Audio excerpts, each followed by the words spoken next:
that anybody will want to raise, but there's also the solid issue of experience and quality that data bank will bring to any deal, irrespective of the government in power. We do the deal as a professional entity. And by the way, this is what data bank is established to do, right? This is our core operation, or data bank core operation, corporate advisory, asset management, and brokerage services. And so this is what data bank has always done. Before or after this government, they will keep doing this. Okay, so I'm very certain that the issue of Japan will dominate discussions, just because President Akufo-Addo, during his State of the Nation address, mentioned that the deal is being reviewed and it will come back to Parliament, and so that will be looked at. But let's move away from Japan and look at the man in question, the Finance Minister designate, Ken Ofori-Atta. He's been a Finance Minister for 4 years. What will his vetting mean for market sentiments? I think his vetting will bring a lot of calmness to the market. It will bring a lot of assurance to the market that there is policy continuity at the Ministry of Finance, the head of Treasury. Because one of the questions we kept getting when he was away was, since the finance minister is not around, are we expecting the budget of Ghana to be presented? And these questions were coming not from the domestic market, but from the international market. There are a number of them that kept calling us and asking, how soon should they expect the budget? Should they expect a different person or the same person? So coming back for vetting to ease the concerns now and guarantee the market that we are going to see continuity at the helm of affairs. Then also, it is also very important that he is coming at a time when the budget should be approved and implementation of the budget should start. And he should start the implementation of the budget, not taking over midway or some way through. So it is also good for market sentiment at the time it is happening. I wish it was earlier, but better late than never. So we are most grateful that this is happening, despite all of this. Courage, I'll come back for us to talk about how what you make of the timing, especially when the budget has been presented already. You know, so what do you make? Is it appropriate around a time like this when we already have presented the budget, we know what's in the budget, and whether the timing is right for him to be vetted now? But let's take the story, and then when we come back, we'll continue with that discussion. And March 30 has been slated for Parliament to pass Ghana's appropriations bill. This means a substantive Minister of Finance has to be in office to begin the processes for the budget implementation. But where is Ghana's Finance Minister? And what are the implications of the absence of a substantive Minister of Finance? Take a look at the story. According to the Public Financial Management Act, Act 921, budget implementation should start a month after the approval of the appropriation bill. The job, as stated in Section 4 of the Act, rests on the shoulders of the substantive Minister of Finance. Former Finance Minister Ken Ofori-Atta is expected to be appointed to take charge of the ministry. He has, however, been away for the better part of the first quarter of 2021 due to ill health. Professor John Gachi, Dean of the University of Cape Coast Business School, says it would be wrong to assume that anyone has been appointed to that office. I think that is a requirement of the Public Financial Management Act, Act 921. It is very clearly indicated the responsibilities of the Finance Minister. He is supposed to ensure the implementation of the appropriation bill when it is approved. Among other things, he is the one who is supposed to monitor and assess the implementation of the annual budget and ensure the implementation of the fiscal policy of the government. Professor Gachi outlines interim options open to the president if his current preferred appointee remains indisposed. Perhaps the president can designate one of his approved cabinet ministers to act as a finance minister. There are various strategies he can deploy. He is aware of the health status of the of the former finance minister. And he can decide to appoint somebody to be the finance minister today.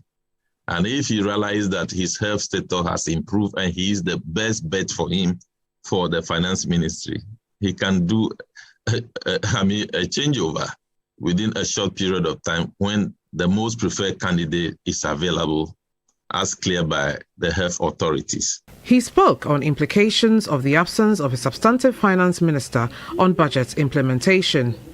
Budget implementation should start, I think, just a month after the approval.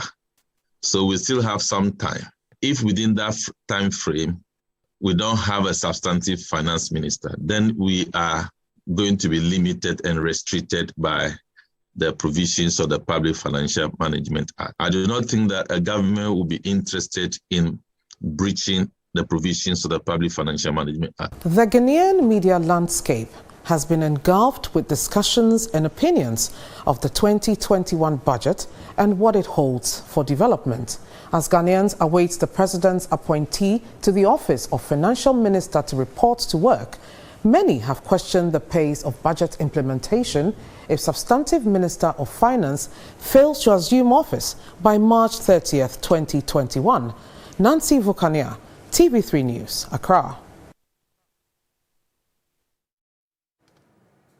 All right, so it gives you a clear indication of why we need a substantive finance minister, and we look forward to the vetting today. But I still have on hold Courage Kingsley Marty, who's a senior researcher at Databank Research, and I've also been joined on Zoom by Dr. George Domfe, who is an economist. So let me just start off with you, Dr. Domfe, and then I'll come back to Courage Kingsley Marty. So, good morning. Good morning, my dear sister. Right. So the vetting is today, long awaited, yes? Yes, we've been expecting it. This is the one we've all been waiting to hear and witness. Yeah. Okay, so I'll start off by asking you what your expectations are. Okay, so my expectations are very simple. But before then, let me say good morning to our cherished viewers. So for the last 4 years, Ken has been the finance minister. And when he became finance minister, we know the economy had quite a number of challenges. They put together quite a number of policy initiatives. I'm talking about fiscal policy initiatives to as it will, ensure fiscal stabilization. And fortunately, around 2019, we were doing very well. But the following year, that we witnessed the COVID. Things became something, and we all know what I mean by that. And so I expect him today to tell us where the economy was before he became the finance minister, or what he became, what the economy became of before the COVID and during the COVID, the measures that they have put together. How far have we implemented them? We all remember somewhere in the middle of last year, when we were experiencing the COVID, he went to Parliament to seek permission to spend 11.48 billion Ghana cedis more. What became of that money? Eventually, he spent almost about 19 billion.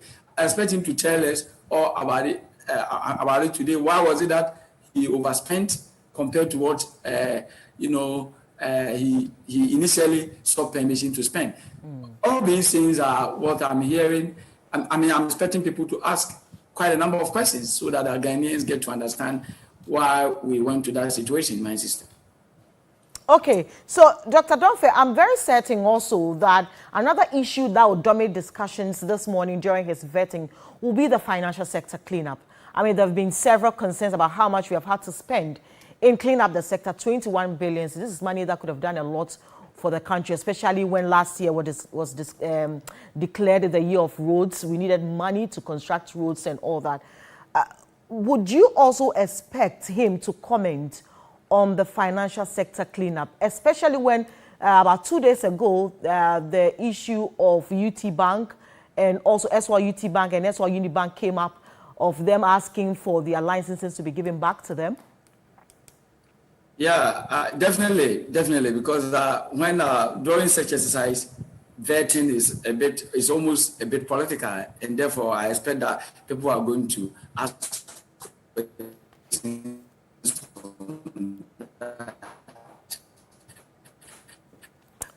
Oh, okay, so we are having challenges connecting with Dr. Domfe, but I still have Courage Kingsley Mate on phone. Otherwise, Okay. the banking sector cleanup is more of a monetary. Yeah, hello. Can you hear me? Your link is very slow, so we lost Hello, you. is it better now? Yes, better. It's better. Okay, so can I continue with Yes, my please. submission? Yes, please. Okay. Yeah, so I was saying that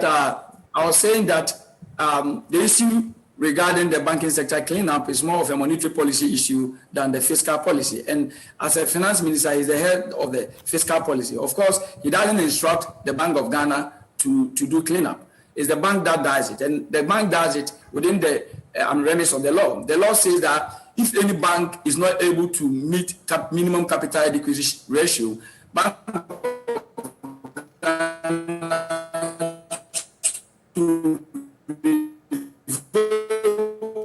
Okay, your sound is really bad. We're hoping that the next time we connect with you, we'll be able to get you. But Courage Kingsley Mate is still on. Courage.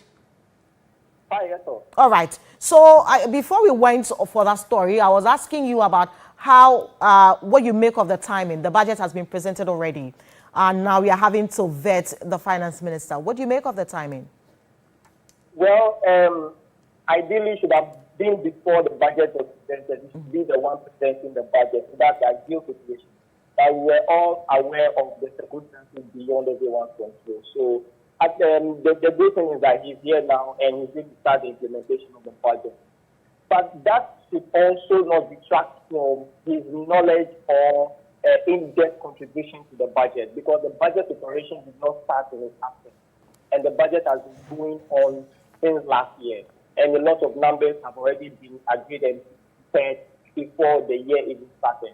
And so he is in the know about everything in the budget. And I believe that even when he was away, there must have been some communication between him and the ministry. Essentially, when it comes to the presentation of budget, there is a director of budget at the Ministry of Finance. And so there are these technical guys who pull this information from the various ministries, departments, and agencies together to give a budget. He just oversees this preparation.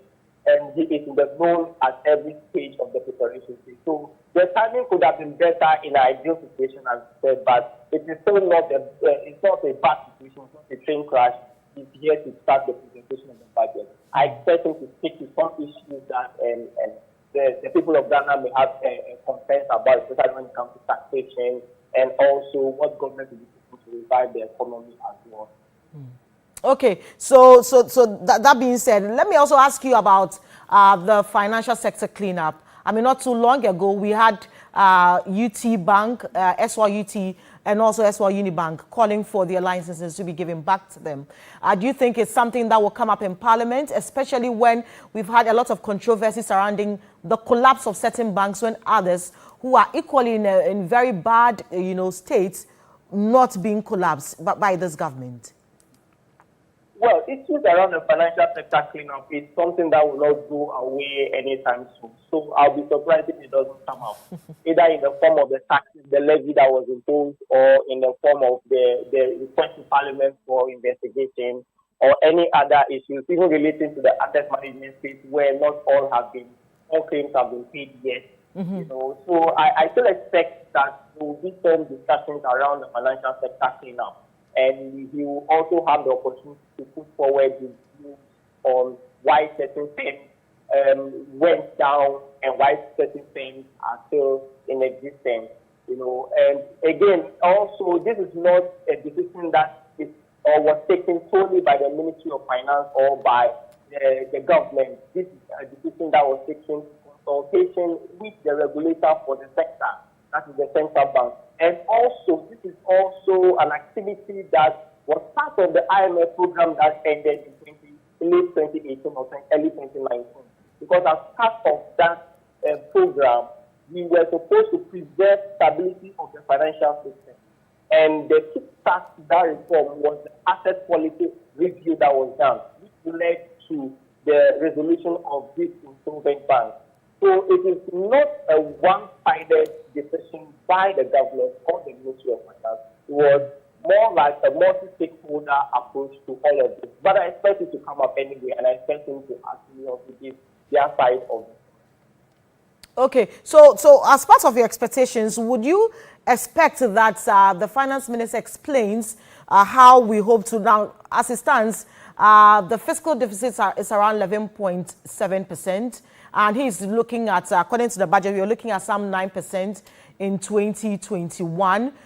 Will you be interested in knowing how we hope to achieve that, knowing very well that we still have COVID-related expenditures? Yes, I will be very interested in if that comes up, how he's going to explain how we want to achieve that, especially when you consider the fact that new revenue lines of measures were introduced in the budget in an economy at a time when aggregate demand is weak. And if you look at majority of all of the taxes, they are consumption taxes. And so these are taxes on consumption. Now, this is not the time you should be seizing consumption. The time you should be freeing consumption up to support the recovery in activity. So I would be interested in seeing what he has to say about that. And also the fact that if you look at the performance in revenue over the years historically, to be expecting 31-32% increase in revenue in this time, how realistic is that? Now, even if you take out the new tax measure, they are supposed to produce about 2 billion cedis or so in new revenue. If you take out the effect of that, the adjusted growth rate is about 27%, which is still higher than the average growth rate of about 17% and before now. So again, if it comes up, it will be interesting to see how he rationalizes or justifies the revenue output. And also how we want to create the fiscal space, especially when it comes to expenditure. How do we want to ensure that the rigidities in our expenditure are reduced to give us the necessary response? Okay, so I'll still have you hold. Let me go to Dr. Donfe, George Donfe, who's an economist, and he's still joining us on Zoom this morning. I want to, okay, Professor Gachi has also joined us. Prof, good morning. Good morning. All right, so today is the vetting, and I'm sure you've been speaking about it, the fact that, I mean, ideally, the finance minister should be the first, part of the first batch of ministers to be vetted. Now it's happening today. Your initial remarks? Well, I think that is good because it seems to me the president believes in him to be the finance minister that to support him. And the Public Financial Management Act requires that he is the one who is supposed to give quarterly expenditure and revenue allocations.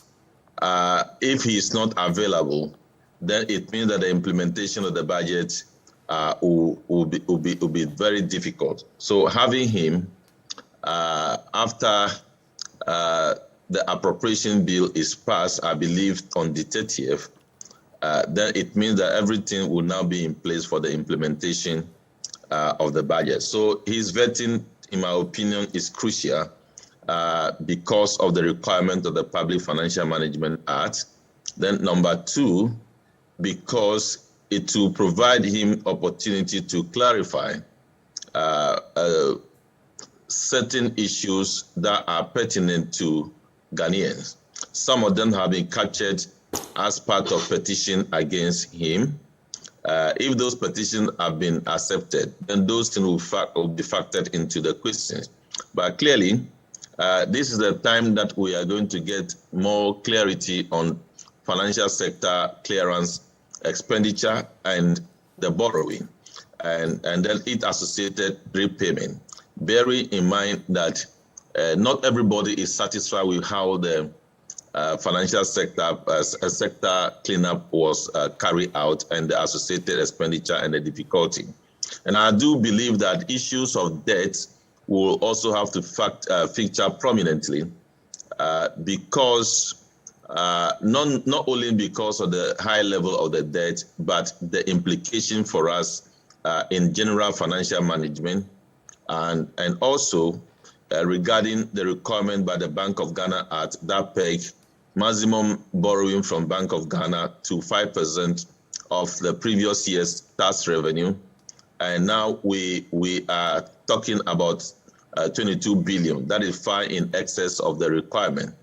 So you will need to clarify all those things to the people of Ghana. And I believe these issues will not escape members of the committee.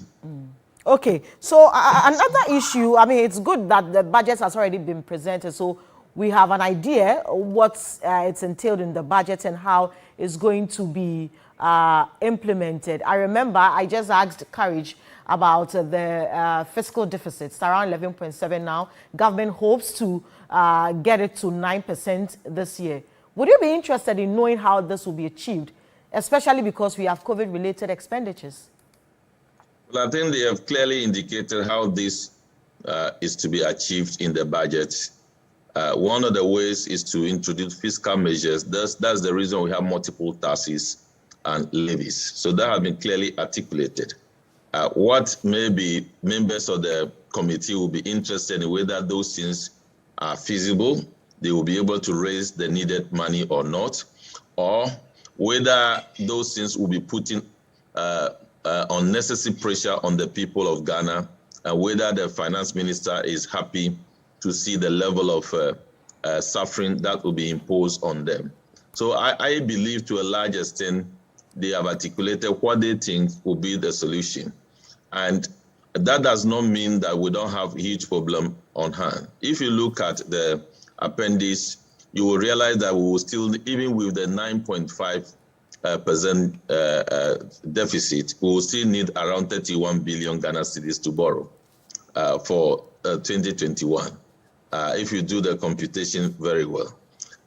It does not take away the fact that we'll be spending about 35 billion Ghana cedis to pay interest in 2021. And it does not take away the fact that workers' welfare will be suffering as we are going to commit 30 billion to compensation, and in violation of Public Financial Management Act, which stipulates that before the budget is read, labor issues will have to be addressed and captured in the budget. That has not been done, but ministers of state and spokespersons of government are now declaring that there will not be significant improvement in wages for labor. That is not the arrangement enshrined in the Public Financial Management Act. So those issues are still relevant. So the fact that you indicated that these taxes are supposed to close the revenue gap does not mean that there are no issues surrounding it that should be questioned. But I also think that normally we vet ministers before budget is presented. And the vetting should not be an examination on the budget. That is my personal opinion.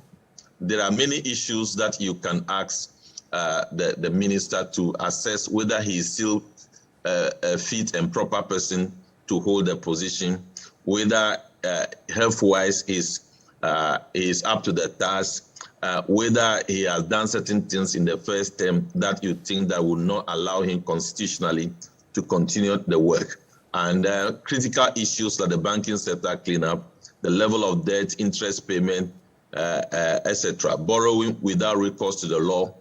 Those are critical issues I believe with or without a budget they could ask. But I do not think that the vetting should be examination on the budget. Okay, so I just would want to take your views on what you just said. Borrowing without recourse to the law. Is that exactly what has been happening over the past 4 years? What law are we talking about? Because I remember the Fiscal Responsibility Act has been suspended. The Fiscal Responsibility Act was suspended only with respect to the fiscal restrictions that have been imposed. For example, you shouldn't have a deficit in excess of 5%. That had been suspended. But I need to indicate that long before the COVID standard, those things were suspended. We were doing around 7.5 1% fiscal deficit. So it is not necessarily the case that because something has been suspended, that is why we are where we are. I do not think that is the case. Of course, there is wisdom in what the Public Financial Management Act says. That gives this leeway to the managers of the economy, as approved by Parliament, to suspend some of these fiscal measures to allow for enhanced expenditure to accommodate the difficulties that we face. But that does not take away the fact that in Section 56 of the Public Financial Management Act, it is required that any public borrowing should first be approved by Parliament. But if you look at the 21 billion, you realize that many a time they will spend and go to Parliament for ratification because of the numbers. That is not how it is arranged per Article 181 of the Constitution and as reflected in Section 56 of the Public Financial Management Act. You also do know there are requirements and the procedures that have to be followed in borrowing from the Bank of Ghana. Those procedures, in my opinion, have been breached. And those issues ought to be tackled seriously. So I believe those are the issues I'm raising. The suspension of the Fiscal Responsibility Act does not override the requirement of the Constitution and does not override the requirement of the Public Financial Management Act. Mm-hmm. We'll talk about JAPA shortly, but I want us to go back to what you said, that the vetting process shouldn't be an opportunity for us to discuss the budget. I mean, unfortunately for the minister designate, the budget has been presented, so we have an idea what's in the budget. A very key issue that people are raising is that this government has said that we are moving from taxation to production. But it does appear that this budget is looking more of taxation. Would it be fair for the minister to comment on that? Exactly. It will be fair. In fact, it will be unfortunate if questions are not directed to him from that perspective. Because anytime you are imposing taxes, there are sociological principles that you need to follow. And if you look at our society, you realize that the type of taxes that you have imposed put burden on certain people in society, and their reflection and concern ought to be carried out by members of Parliament to the minister. Perhaps he will provide a better understanding as to why it is so, because currently the approach that the government has adopted is that of exercise of power as opposed to appealing to people. Mm-hmm. Because earlier on, the Minister of Information indicated that you need to pay for it at all costs. Somebody must pay for it, so it is time to pay for it. Later on, I believe they realized that the communication was bad and then they have changed it. So it's an interesting area for the public, so I believe it should be reflected in the question. The point I was making is that I think you need to vet people based on principle and certain factual development. It is not because the budget was read before he was going to be vetted. Therefore, all the questions is linked to the budget. That's the point that I'm making. That temptation should be overcome. Is there. Professor Gachi, we'll come back and talk about JAPA because I'm sure it will dominate discussions this morning, and also we'll also talk about the pulling out of Data Bank from the deal as an advisor also. But let's go for this quick break. We'll be back. This is a special coverage of the Finance Minister designate Ken Ofori-Atta's vetting this morning. It's live here on TV3 and also 3FM 92.7. We'll be back with the discussions. Don't go away.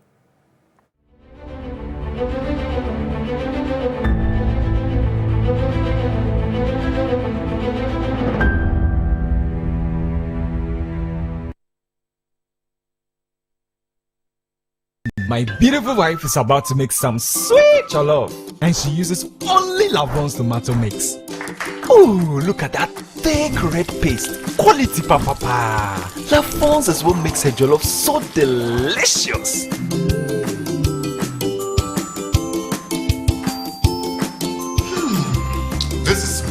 just jollof. This is love. Lavon's tomato mix. Love day inside. This advertisement has been vetted and approved by the Wow, your room looks so clean and fresh. And your shirt, it looks so white. What did you use? My secret is Maxim bleach. It is used for washing white clothes, removing every stain. It is also used for cleaning wall towels, sinks, bathtubs, and more. They also have disinfectant for cleaning floor tiles, removing bad odor, and killing germs in your homes, offices, hotels, and hospitals. Their sanitizers are excellent for your hands, doorknobs, cash, and tabletops. And when it comes to their liquid soap, it removes oil and grease like no other. Maxim, because you are the max. This advertisement has been vetted and approved by the FDA. Are you Ghana's best cyclist? Can you ride around Ghana on a bike? If you're a professional cyclist, then the time has come for you to show your skills. It's time for the first edition of 3FM's Tour du Ghana. On Saturday, 24th April, Ghana's best cyclists will ride from Tema to Akosombo. Are you ready? With 10,000 Ghana cedis and other amazing products to be won. You certainly want to be a part of the most exciting cycling competition in Ghana yet. If you believe you have what it takes to win, call or WhatsApp us on 0550-052-927 to register for a cool 150 Ghana cedis, or you can enjoy our early bird discount if you register before 31st March for just 100 Ghana cedis. Special rates are available for groups with 5 or more team members. Amateurs can register to participate too. Let's cycle up to Akosombo and enjoy a cozy drive back to Tema on Saturday, 24th April. 3FM Tour du Ghana. Win together. Hashtag 3FM Tour du Ghana.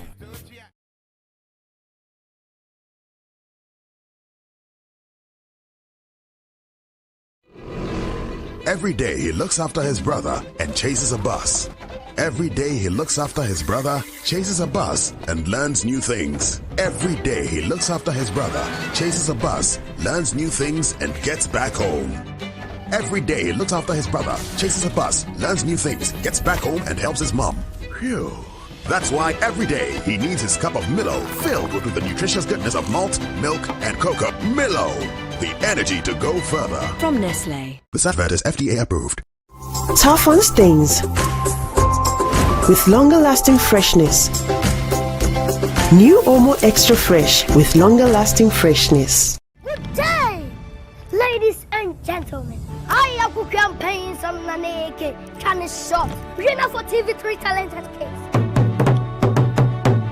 When you lie under a table, it will not shine unless you put it at the top of the table. Give a child a word and he will form a sentence. Give a child a sword and he will start a war.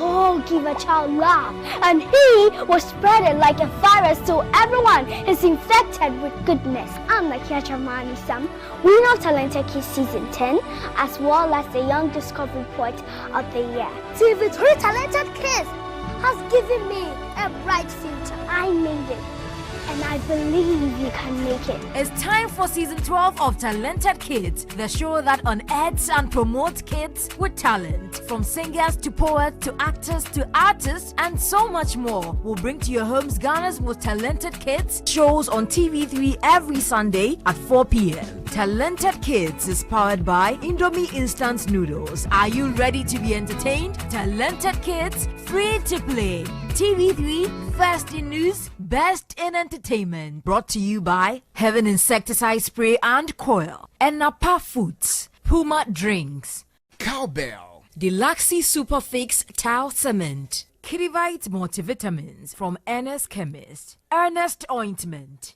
Piccadilly Biscuits, Calipo, Fruitelli.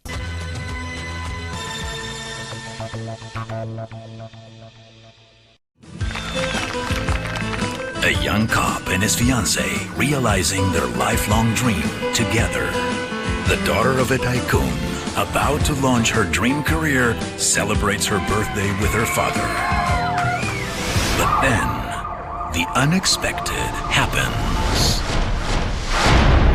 The tycoon and the cop's fiancée, framed as lovers. A strange twist of fate brings two opposite worlds together. A series of mysteries, will lead them on a road to unravel a web of lies. A breathtaking story of deception, treason, and dark family secrets. Missing diamonds are the clue to surprising revelations. And romance will help them survive. Black Money Love. Black Money Love shows Monday to Thursday at 8 p.m. only on TV3. This Friday on Etheira. We say, and I mean, who pockets, not if he. Yeah. Last night, so may one of the shit. Maybe if you know the police who inspect the face mask.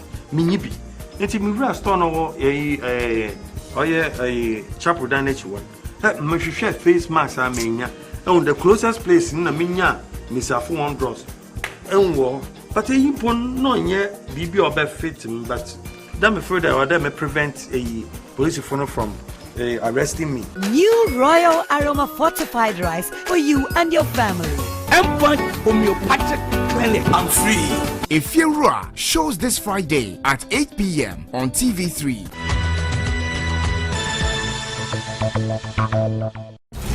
When the only choice they have is to be stronger, with even stronger wills.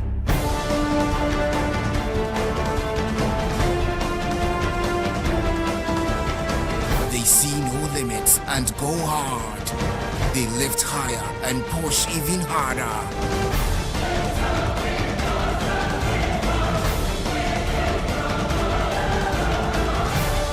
They wipe the sweat off their brows, step up with rippling muscles to bear the weight of the title off.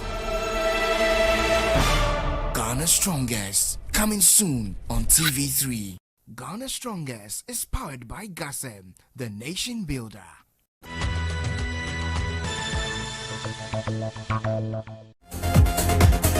Brashi. Oh yes, I'm a Satribafu. Nobody expect Giovanni, no Giovanni. So now Akabeneza.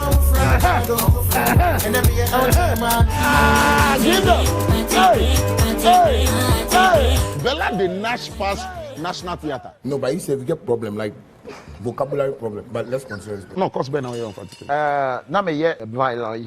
Huh? Violence. Happy birthday to you. Happy birthday to Stone Boy. Bafira, Shared among us, let there be love, eat alright. If I wear the tights one, the bloggers will circle right now. You know what, Timo? No wonder our forefathers were that fit. Cut your papa ready. Watch Showbiz 360 Friday at 8:30 p.m. on TV3. Brought to you by BlackRock Roma Insecticide Spray and Coil, Fecal Spray Starch, Sasso Insecticide Spray and Coil.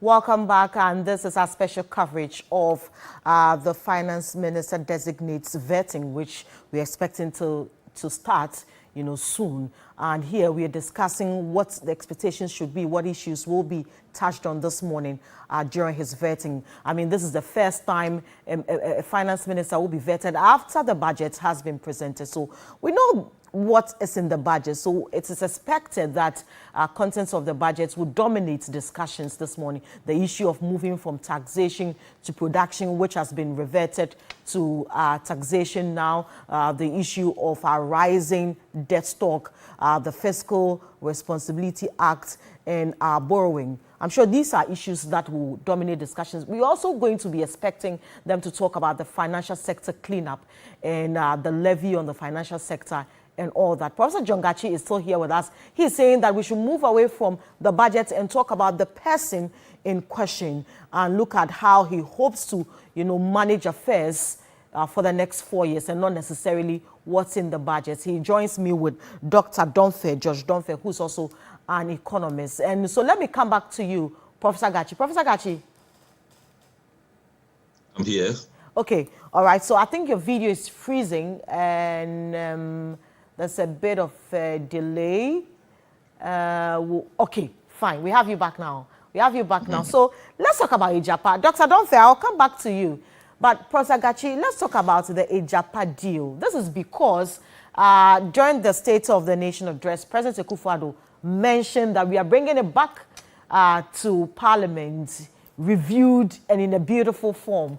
And so we are hoping that it will be discussed during the vetting today. Yes? Do you expect it to? Well, I think it's a national interest issue. And normally national interest issues at a time like this will be carried by the members of the committee. So I do expect that issues about Ejapa will be raised. Okay. And I'm just wondering what exactly you'll be expecting them to touch on with this very Ejapa deal. Are you going to be looking at them talking about the data bank pulling out as an advisor? Or are you expecting them to touch on it's coming back in what shape or form you expect it to come? Well, I think the whole issue about Ejapa is not the principle to collateralize mining revenue or royalty. I think the main issue has to do with the governance structure surrounding the setup of Ejapa and issues of conflict of interest and possible corruption. And those are the issues that the former special prosecutor articulated quite clearly. So if you want to go back to Parliament, perhaps you have addressed those critical issues that are of concern to major stakeholders. Remember in 2016, an act was put in place to accumulate money from royalties to support the development of mining communities. That will involve traditional authorities, assemblies, municipalities, etc., to ensure that there are specific projects that are undertaken.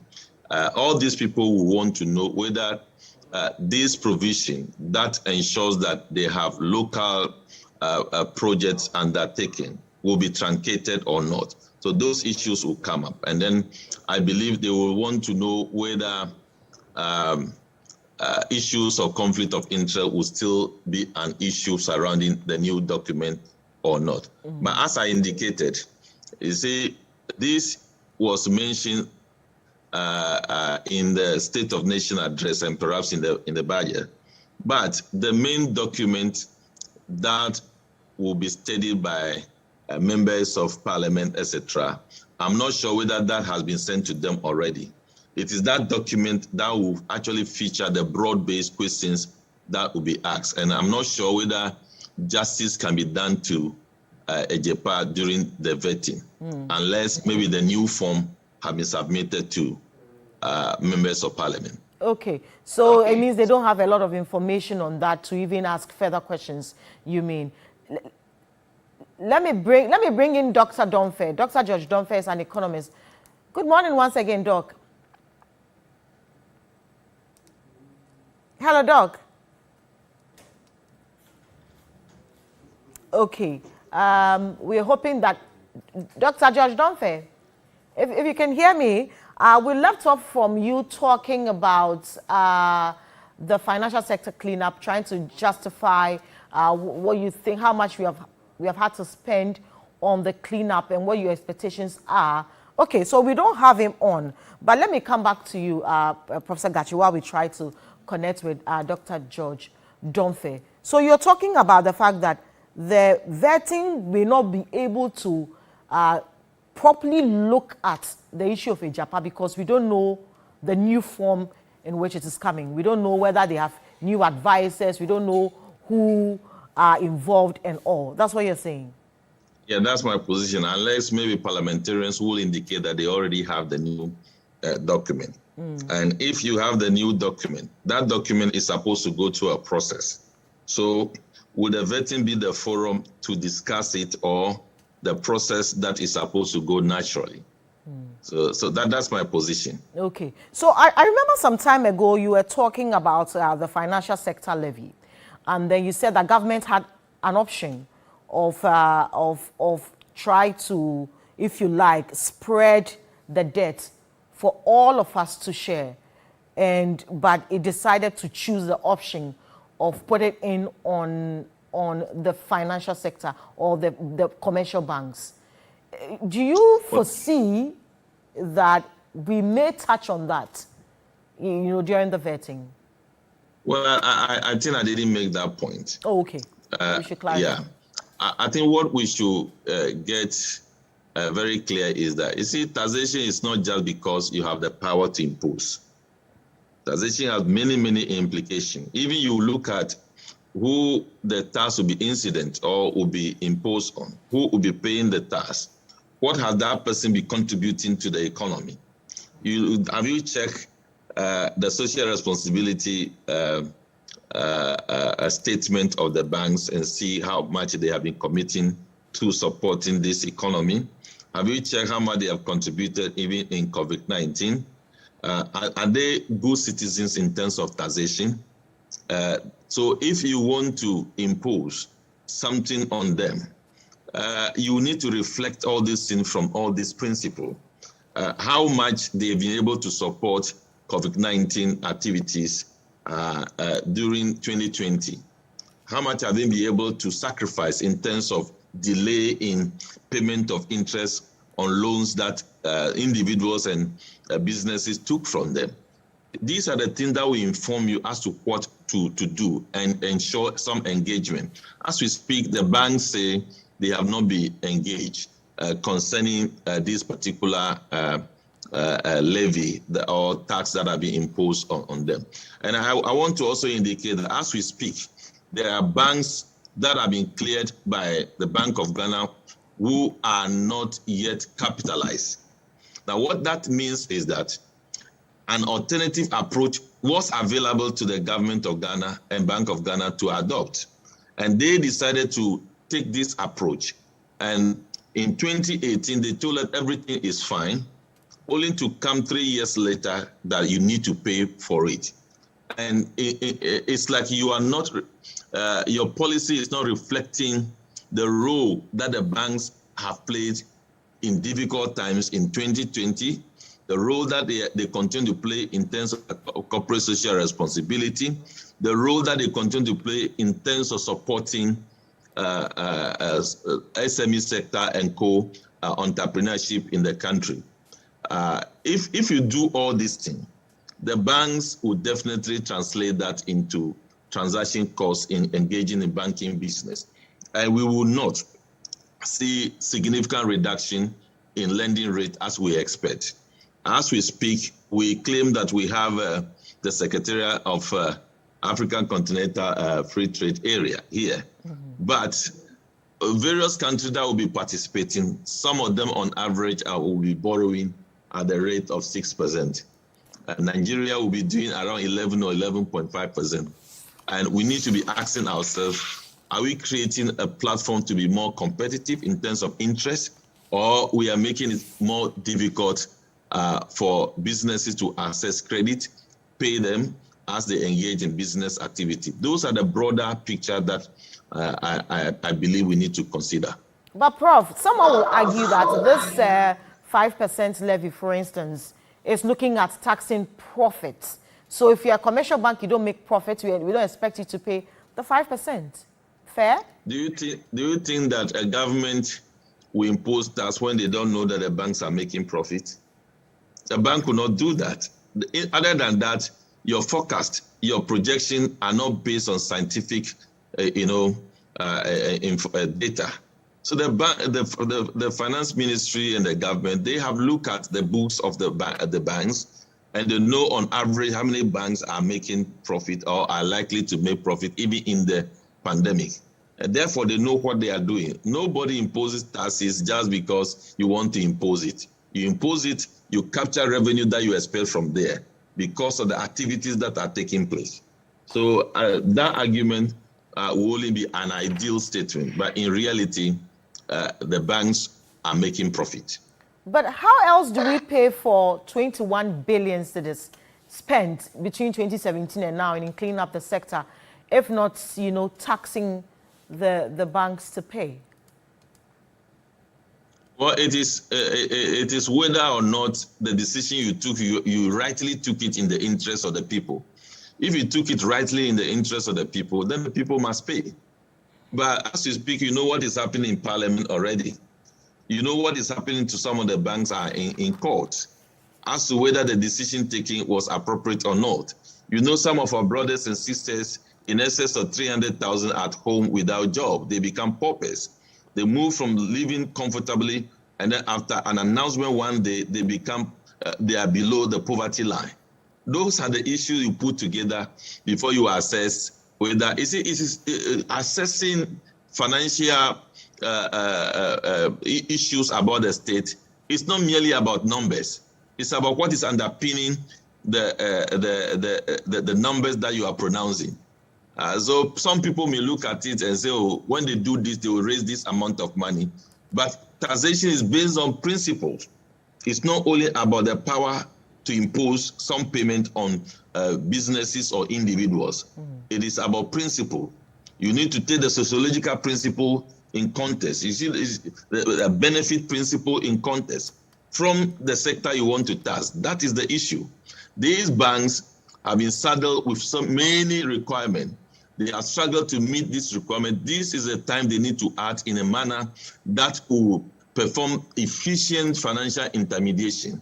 And you are imposing it on their profit before tax. What you are doing is that you are limiting their ability. When they make profit, there are various treatment of those profits. Some will plow back into business. Some will be distributed to shareholders. So you need to know what you are actually targeting. Remember already, as part of the sacrifice that the monetary environment want to create to support COVID-19, they have suspended payment of dividend. If you want to do, you need to get clearance from the Bank of Ghana. All these things are in place already. So you need to assess what you are doing. It's not merely about numbers. That this number will plug the hole, that is the end. There are principles behind taxation, and those principles must be broadly applied. Okay, but I'm interested in knowing the principles, Professor Gachi, especially when you're saying that in this very particular case of saying you're taxing profits of banks, and I'm saying, okay, if you don't make profits, it means nobody is taxing you, but you're saying government knows that they are making profits. And I'm asking that, so how else do we recoup 21 billion cedis? How else? It depends on the principle I'm outlining.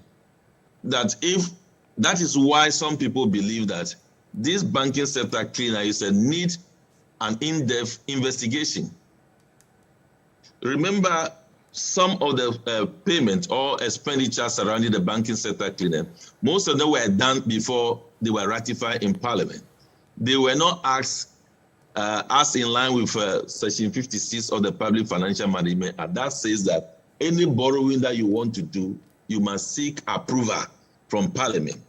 So all these things are there that we need to deal with. So people are treating, maybe because government has presented a document, therefore it's an angelic document. Therefore, we should saddle ourselves with, or we should push ourselves into a corner that, okay, if you don't allow them to tax, then how would they pay? The question is that if they had not taken this action, or if they are not taking this approach, would there be that amount of money for us to be paying?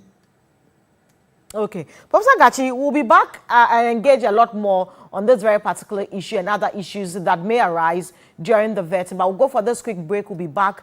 This is the special coverage of the vetting of the Finance Minister designate, Ken Ofori-Atta. So don't go. We are also live on 3FM 92.7. We'll be back.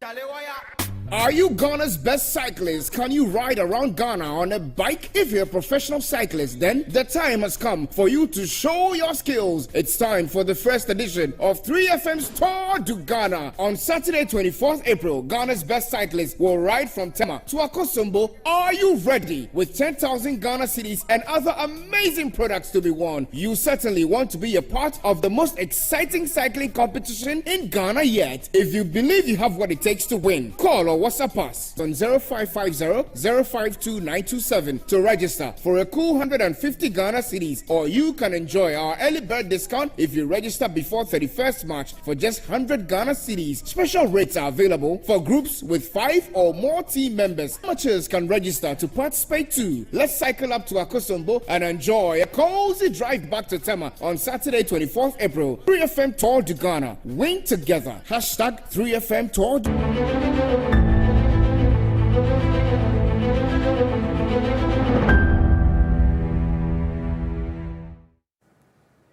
And welcome back, and all is set for the vetting to begin. And now, so we'll be heading straight to Parliament now as we witness the vetting process of the Finance Minister designate, Ken Ofori-Atta. And so I want to say thank you to you, Professor John Gachi.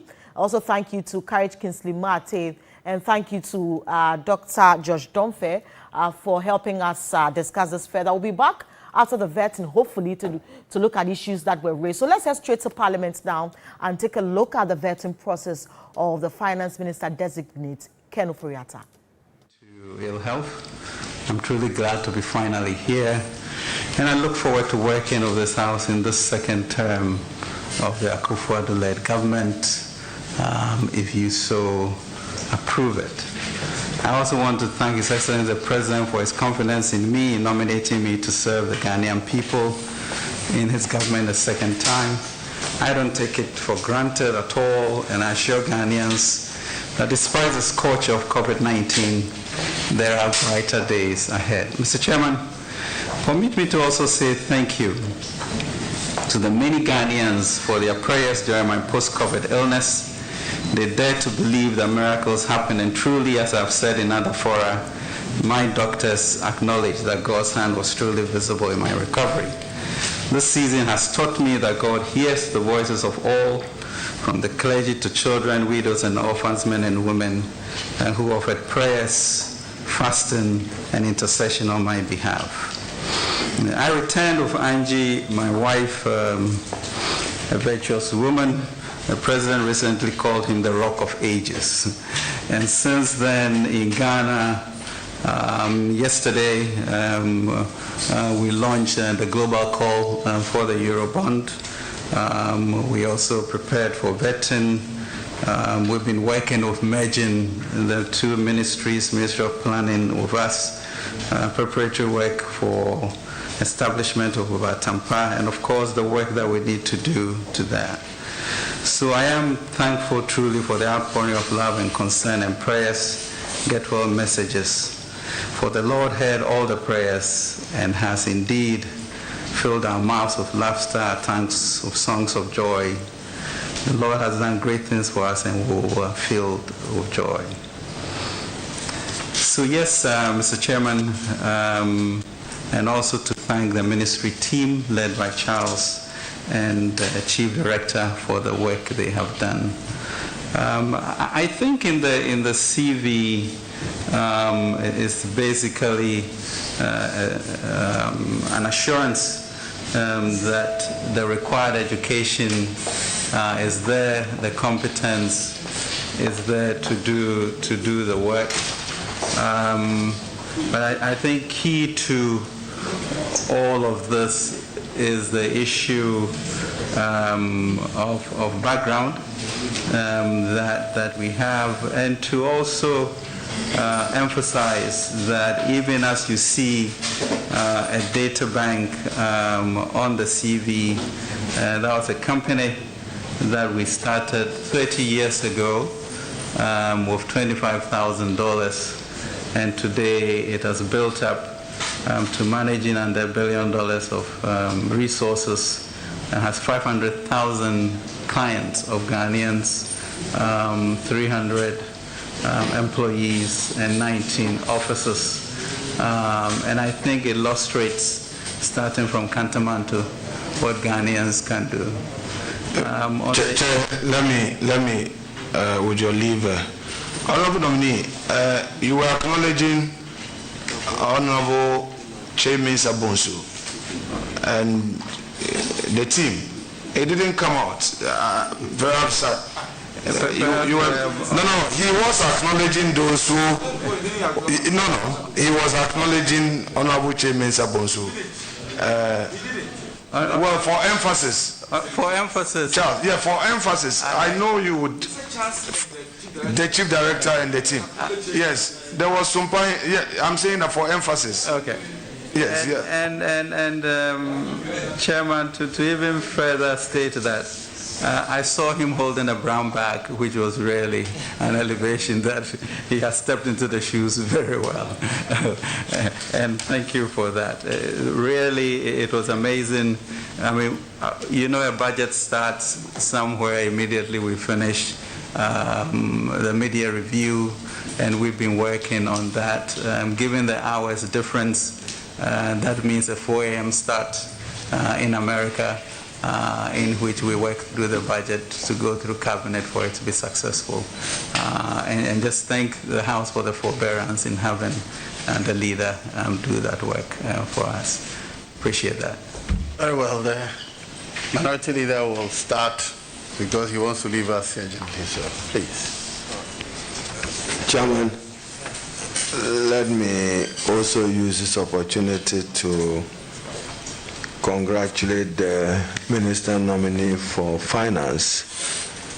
Understandably, as we have read in the media, unwell but recovered, to assure him of our prayers, but to know from him if he's fit and fit for the job of Minister for Finance. So, Chairman, just to assure him that he has the prayers of the country, would appreciate knowing whether he can run the long haul today with us, if that is convenient for him. I know you have had discussions with us at the committee level. But, Chairman, to warm him to the job, nominee, Minister for Finance, the President in his State of the Nation address had this to say, and I quote, "Let me at this point assure the House that in the course of the session of Parliament, government will come back to engage the House on the steps it intends to take on the future of the Ajapa transaction." Why Ajapa? What's the necessity of Ajapa? What's the justification? What do you need money for Ajapa before I relate to other issues? Thank you, Chair.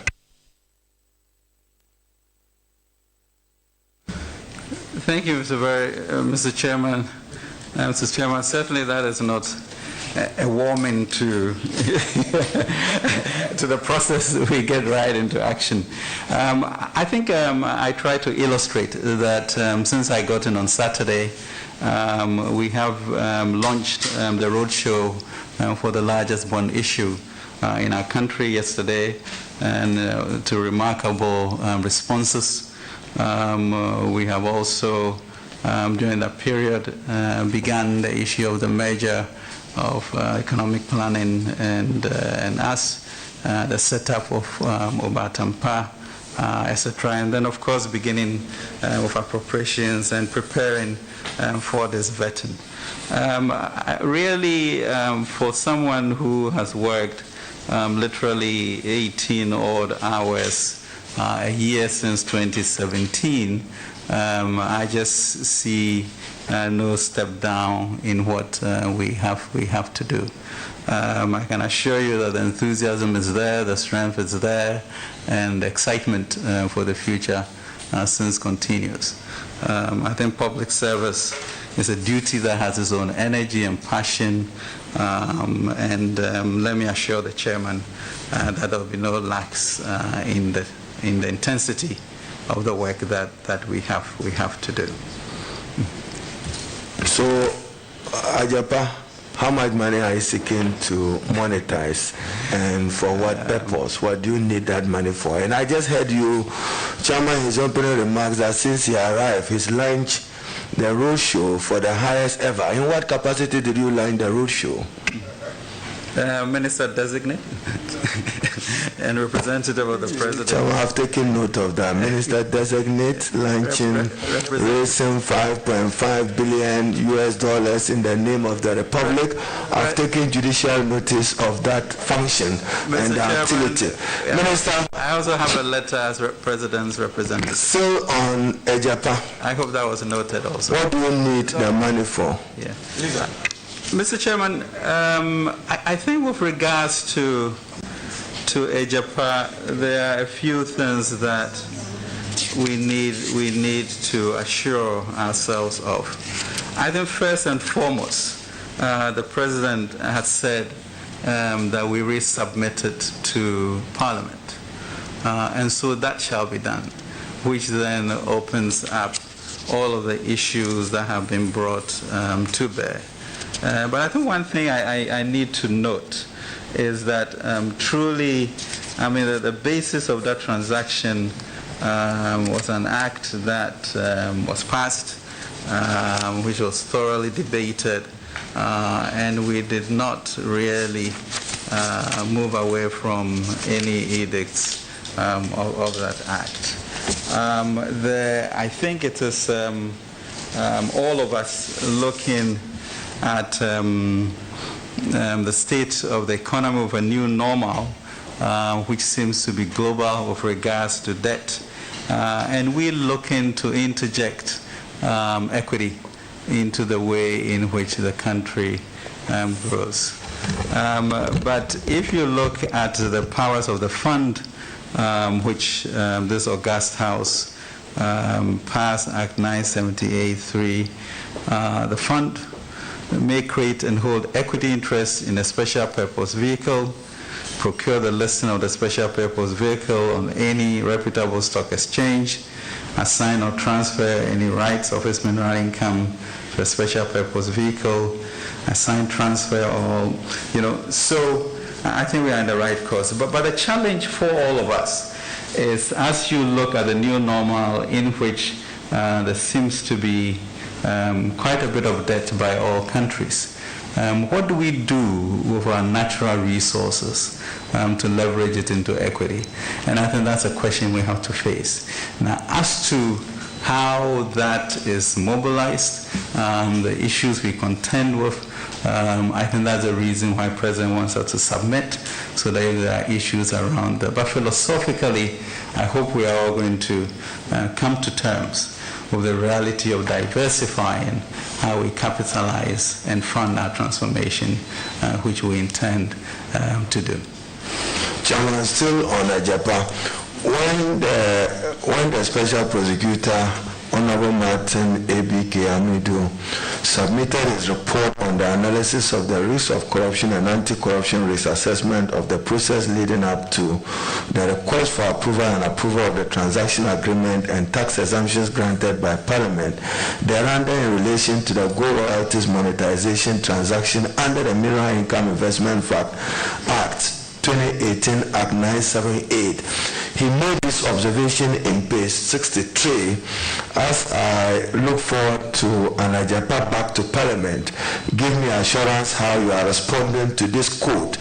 The Honorable Martin Hamidu had this to say: there is no guarantee that the sovereign minerals income royalties being ceded to Ejapa Royalties Limited without a national consensus and the analysis of the risk of corruption and anti-corruption assessment environment as herein before analyzed is not and would not be a leaking pipe in the public purse. Emphasis mine, a leaking pipe in the public purse.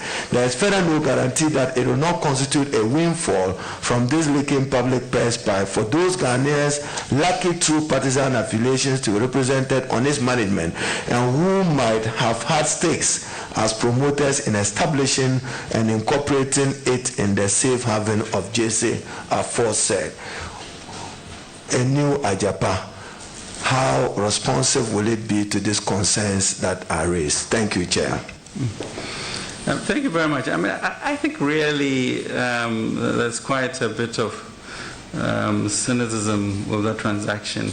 And for me, for the House, for such a report to be put out to the public without us or myself as Minister of Finance having a chance to discuss it, I think is a disservice to our democracy.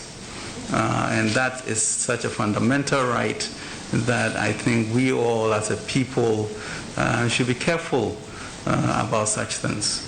And so the speculative issues and the risk associated with most transactions, discussions by resubmitting to Parliament would enable us to work those things out so that it is. But we should also note, I mean, beyond that, and the reason why I brought the Act up, well, the Act was well debated and put into motion. I think risks are part of every investment that you make. Parliament gives me the honors to go and raise bonds. Honourable Minister, the distance between you and us here is far. Yeah. So kindly make sure, yes, you speak into the mic so we can hear you. Thank you. So Parliament gives me the mandate to raise $2-3 billion with all sorts of risk.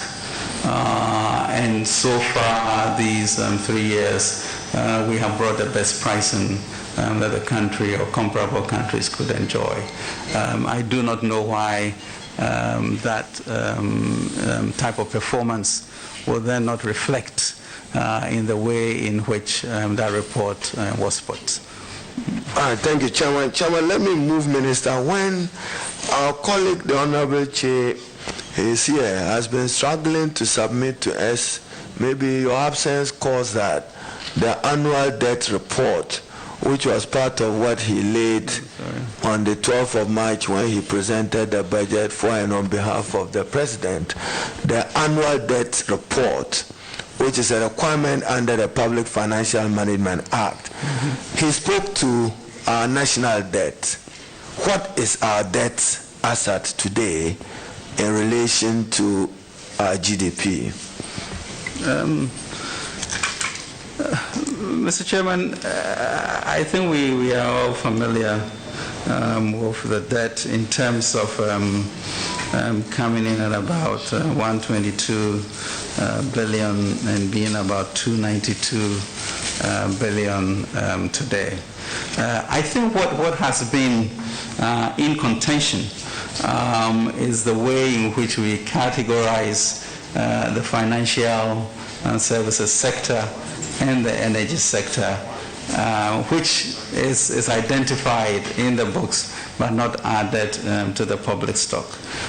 There's been a lot of philosophical debates as to how to accommodate that. Our sense is that we are close to the completion of financing of both the asset management companies and the banking system, and therefore we should, by the end of the third quarter or so, or end year, have those numbers complete so that we can add him on. And that will be helpful for the energy sector. In addition, there really seems to be a new normal in the world. Africa debt has moved from 34% to 56%. So beginning to equalize to have that standard after that period, I think is where we are leading to. Chairman, that's appreciated, but the fiscal table, there is international accepted best practice, what is accepted in the computation of debt. I heard you in 2020, I heard the Honorable Chair on behalf of the President in 2021, and you use the words that national total debt, excluding financial sector clean-up. Further to my, not quoting, paraphrasing you again, excluding energy sector payment. You may have about 6.2 billion to 8 billion of that. That is not added. What debt is it? Is it a question of misclassification or not? Mr. Chairman, I think maybe we are sort of making a mountain out of a molehill. The fact of the matter is that when you read the document, the fiscals, you would know what our debt liabilities are, and that is a fact. The question for any nation, is to determine how best we manage this. It's not, and we had argued with the international community that this is a special event, and until such time as we know the full cost of it, we are not going to add it together.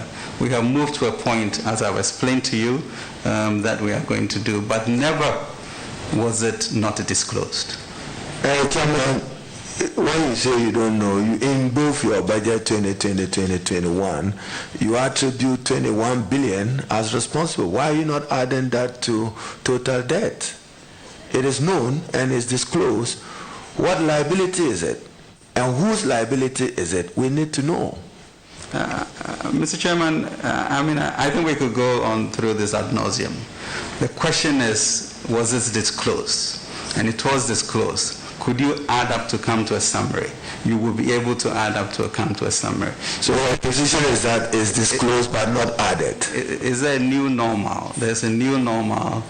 Have I told you how we are going to be doing it? And I've told you that once we are clear on that by the third quarter or fourth quarter, that will be normalized.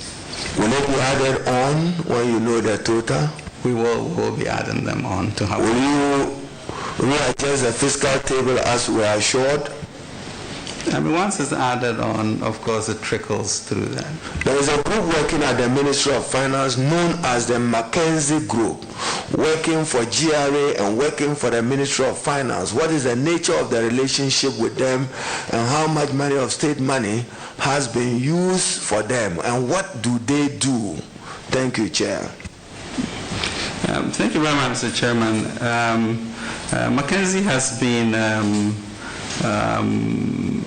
working with GRA, I'm not quite clear the date, but early on in the administration, and we also are working with them at the ministry with regards to how we are going to structure Ofori-Atta, etc., and make it an efficient machinery for transformation.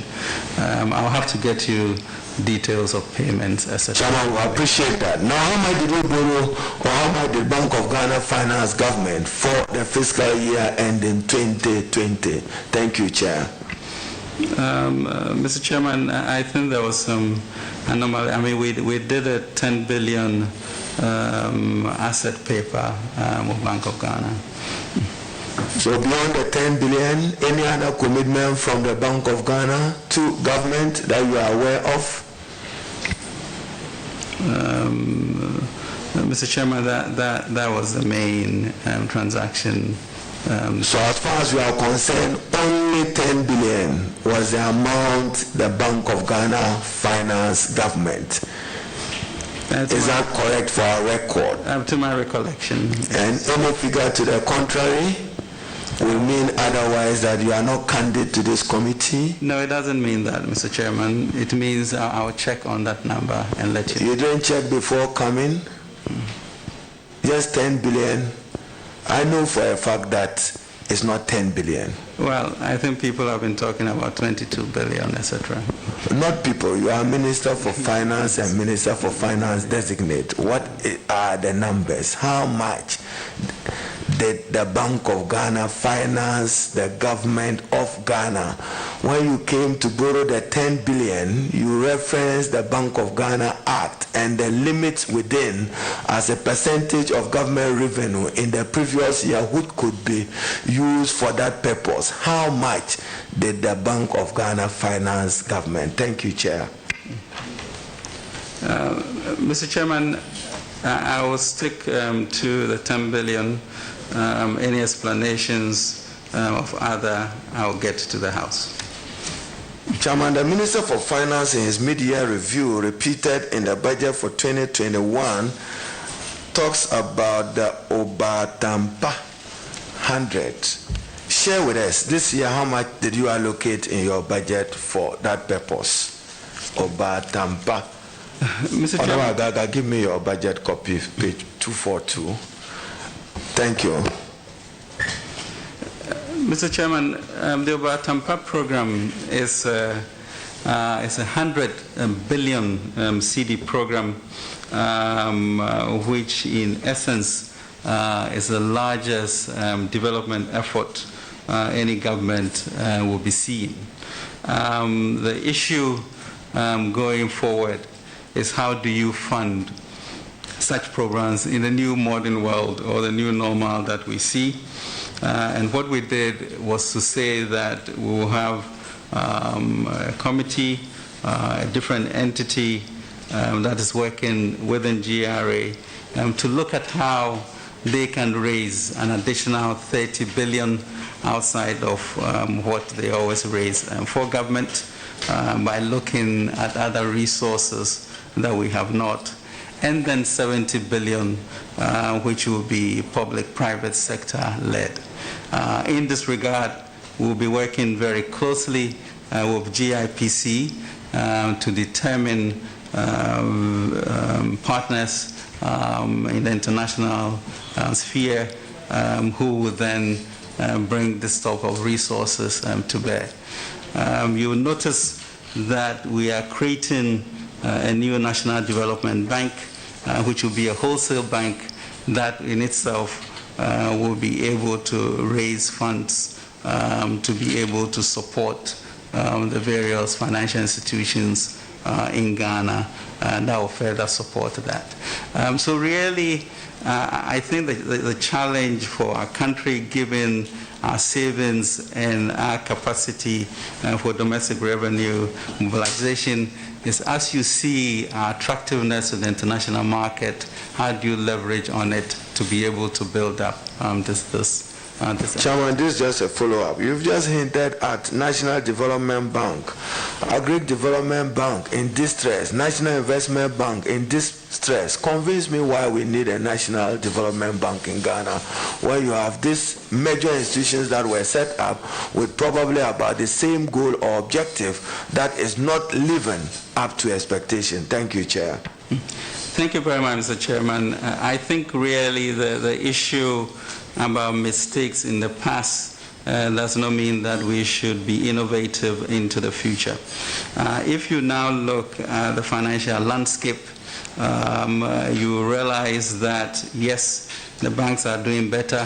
Through GATT, we've been able to save some indigenous banks that are also operating. The question then is, how do they get increase in capital? So ADB was also supported.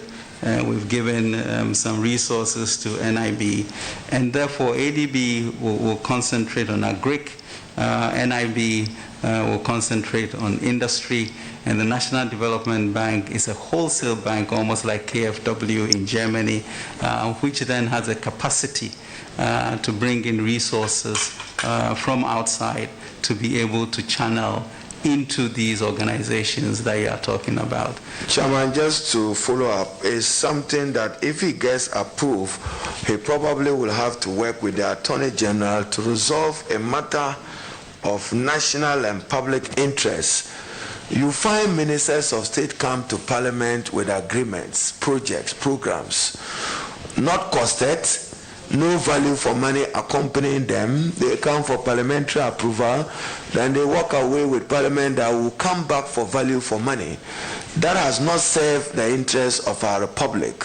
What will you do to ensure that any side thing, because normally the ministers will need your concurrent acceptance and approval to do that, to protect the public purse? Give me some assurance what you intend to do about that. Thank you. Working with the Office of the Attorney General. Thank you very much, Mr. Chair. It is an issue that I think has been problematic for all governments. In this particular budget season, we therefore propose an expenditure commitment policy where the Ministry of Finance has worked with the AG's office to see a document that will be passed by cabinet in the next cabinet meeting, which really goes to say that, if this thing is not in your cost of goods or capex, it can't be, unless you can prove that you can get money for it. So beyond the value for money issues is tightening and making the minister responsible for allocating, for finding the resources to be able to do that. If it's not in the budget, it can't be done. Chairman, related to that is an unacceptable growing of judgment debts, all of it occasioned by an act of omission or commission on behalf of ministers of state. They commit the state and then abrogate contracts. The phenomena of judgment debt. What do you intend to do about that as Minister for Finance, should you get confirmed? Thank you, Chair. Thank you very much. I think, as a corollary to the expenditure commitment issue would be a situation where you don't even get there because it can't even come through. But even with judgment debts, I think we have tried very hard to even renegotiate after the court's judgment. So yes, it's a leakage that we are very aware of and would like to blunt. Chairman, I note that in this 2021 budget statement and economic policy, for some reason, Minister, there is no definite determination as is expected under the Labour Act of Tripartite, some understanding on public sector pay, whether adjusted upwards or maintained. That is not conveyed in this particular budget statement. So it appears to me that public sector workers and civil servants, local government, don't know their fate yet. How come it's missing? Because I know since 2014, 2015, we've worked out a strategy where it allowed you to have sufficient time to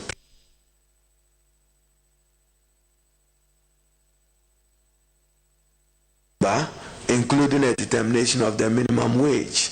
What's your thinking on compensation generally post-COVID, and in particular, an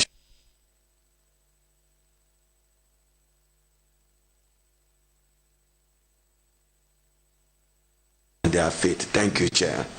Thank you very much indeed for that. Mr. Chairman, you notice that we have had a relatively peaceful environment during this time, and that's because the two ministries have made a special effort to create a partnership with labor and employers, which enables information sharing and understanding of where we are going as a government. And I think we have kept faith with that. And so, Mr. Chairman, I can assure you that we are clearly aware of the level of salaries that we have for our people. We also know the impact on our revenue, and by all means we'll strike a balance that is sustainable to support us. So let me assure you that we would not compromise on fair negotiations. So will there be negotiations? There has to be negotiations. Thank you. So we want industrial peace and harmony. Now, capping. You are noted for capping our funds in order to deal with what you call budget rigidities and earmarking. The GET Fund has suffered from it, even though we are aware that GET Fund borrowed 1.5 billion. The disbursement of it is problematic. We want to know how much of the amount have been disbursed, because GET Fund contractors remain unpaid. They are in the queue long hours to access their money. They are still on capping the road fund. When the minister made a request to you for 1.8 billion Ghana cedis, you released only 1 billion in the name of capping. Don't you think that you are contributing to President Akufo-Addo's failures, particularly in the road sector, when he says 2020 year of road, 2021 year of road, and you are not making monies available for purpose of achieving that? What do you have to say to that? Thank you, Chair. Mr. Chairman, I think the statement about Akufo-Addo's failures is erroneous.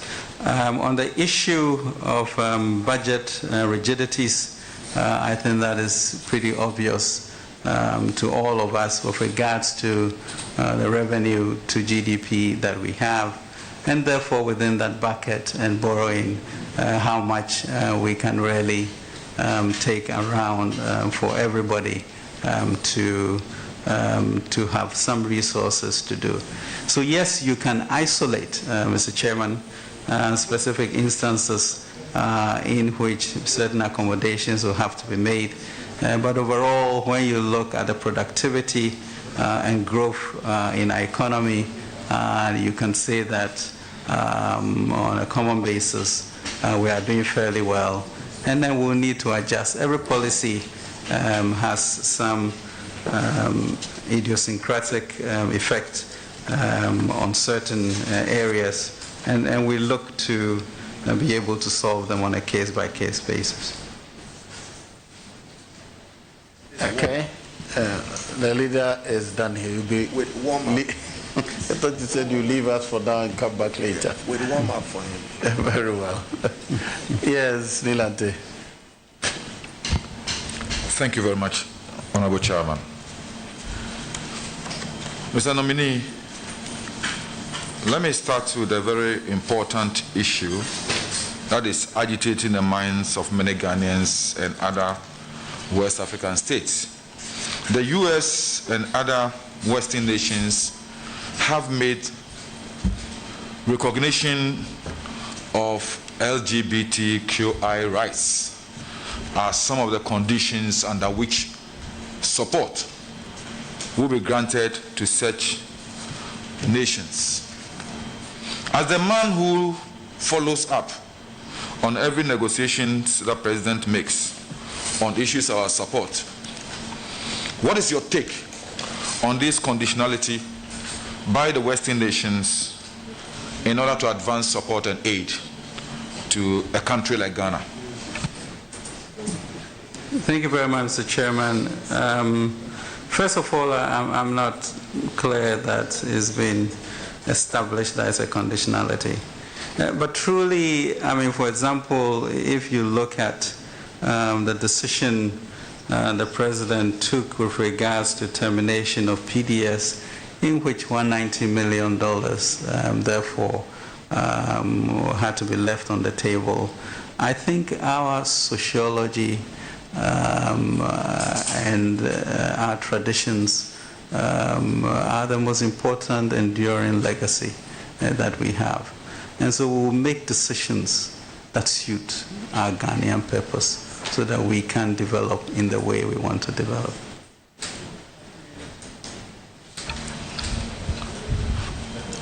Looking at our estimates, Minister of Local Government Committee, looking at our estimates, we had something revealing.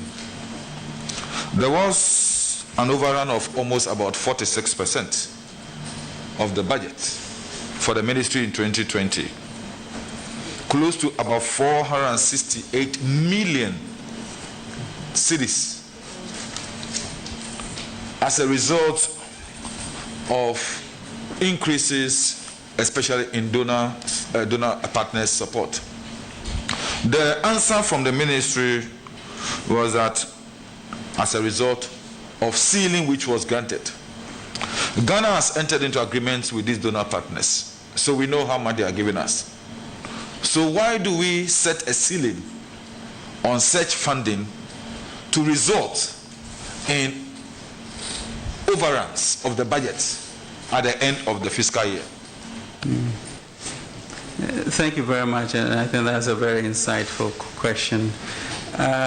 You know, once the COVID pandemic surfaced, most of our donor partners began to reprogram so that the front end, because the need to save lives and livelihoods was so important. And so that trickled through. If you remember, we were able to go through the IMF a rapid credit facility of $1 billion. The World Bank also facilitated things. So truly, I think the events of the pandemic, last year was an extraordinary year. We do not tell ourselves, we have to be clear on things that occurred. But that, Mr. Chairman, was one of the reasons, the reprogramming and reprioritization of donor grants at that time. Thank you. Chairman, if you permit me as a follow-up, when that happened, why didn't the ministry get back to Parliament on this?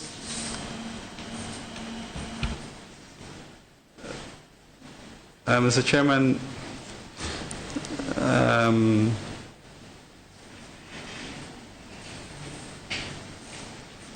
I would, yeah,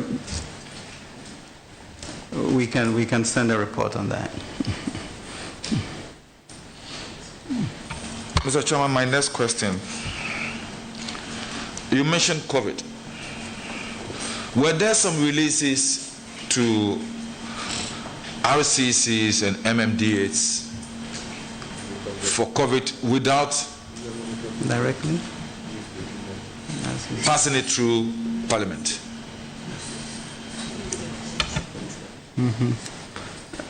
Mr. Chairman, outside the budget. Mr. Chairman, I don't recall that. I know that we encourage DSCF to further support the RCCs and co. But I can check on that for you.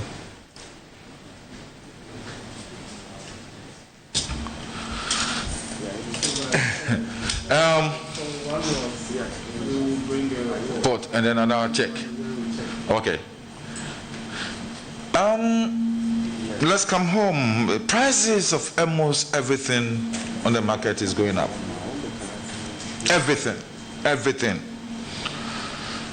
Why the justification for increase in taxes at this time when prices of almost every commodity on the market is going high? Thank you very much, Mr. Chairman. I mean, that is a very, very categorical statement. And I think we all need to verify the veracity of that. I think the question of taxes can be an independent question, not linked to that. I mean, we have proposed a number of taxes that you are aware of that would affect petroleum, which would lead to revenue for a Delta Fund for energy, for capacity charges, because we continue to have a gap between what ECG should be paying and what the rates are. So that was one, to make sure that we get the energy sector operational.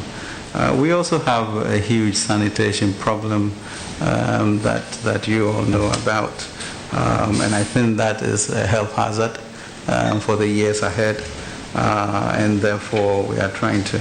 But the essence of the budget, when we say when you are here, is that it's a battle cry for us to join together to look at growth and transformation as opposed to bend our heads down because of COVID. You know, and the question is whether we can burden share and therefore move to sharing the opportunities that will come. Is there ever a good time for taxes? I'm not sure anybody will ever say that. Would we use the taxes to enhance productivity and growth to grow? I believe we will be able to do that. I think underpinning your question that everything has gone up is one of debate that we can have. But we need to move forward. We need to burden share. We need to create a society that also will share the opportunities as we grow. I mean, really, Mr. Chairman, if you look at what the Akufo-Addo government has been able to do between 2017 and 2020, it is phenomenal.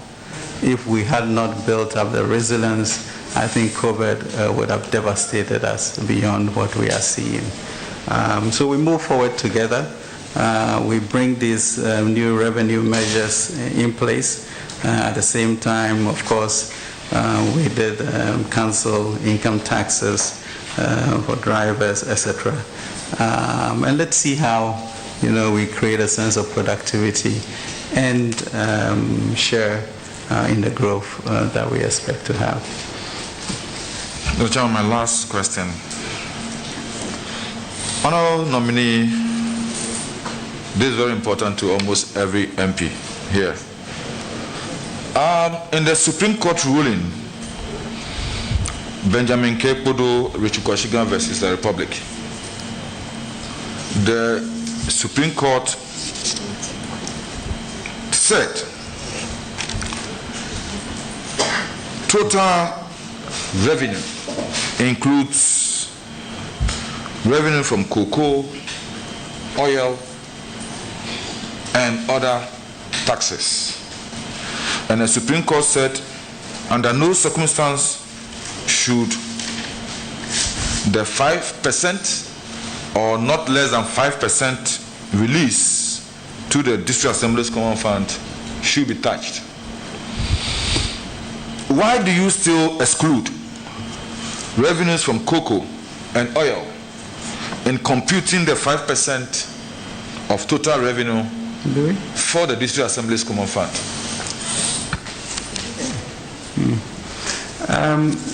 Mr. Chairman, I'm not sure that is completely correct. I know we went through extensively recalibrating. Your deputy knows is correct. Recalibrating, to make sure that we're within the law.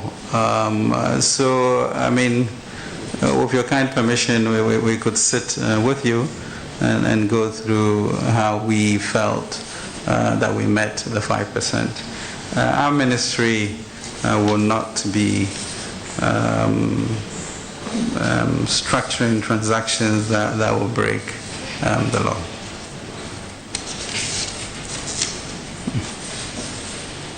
Yes. Who is next?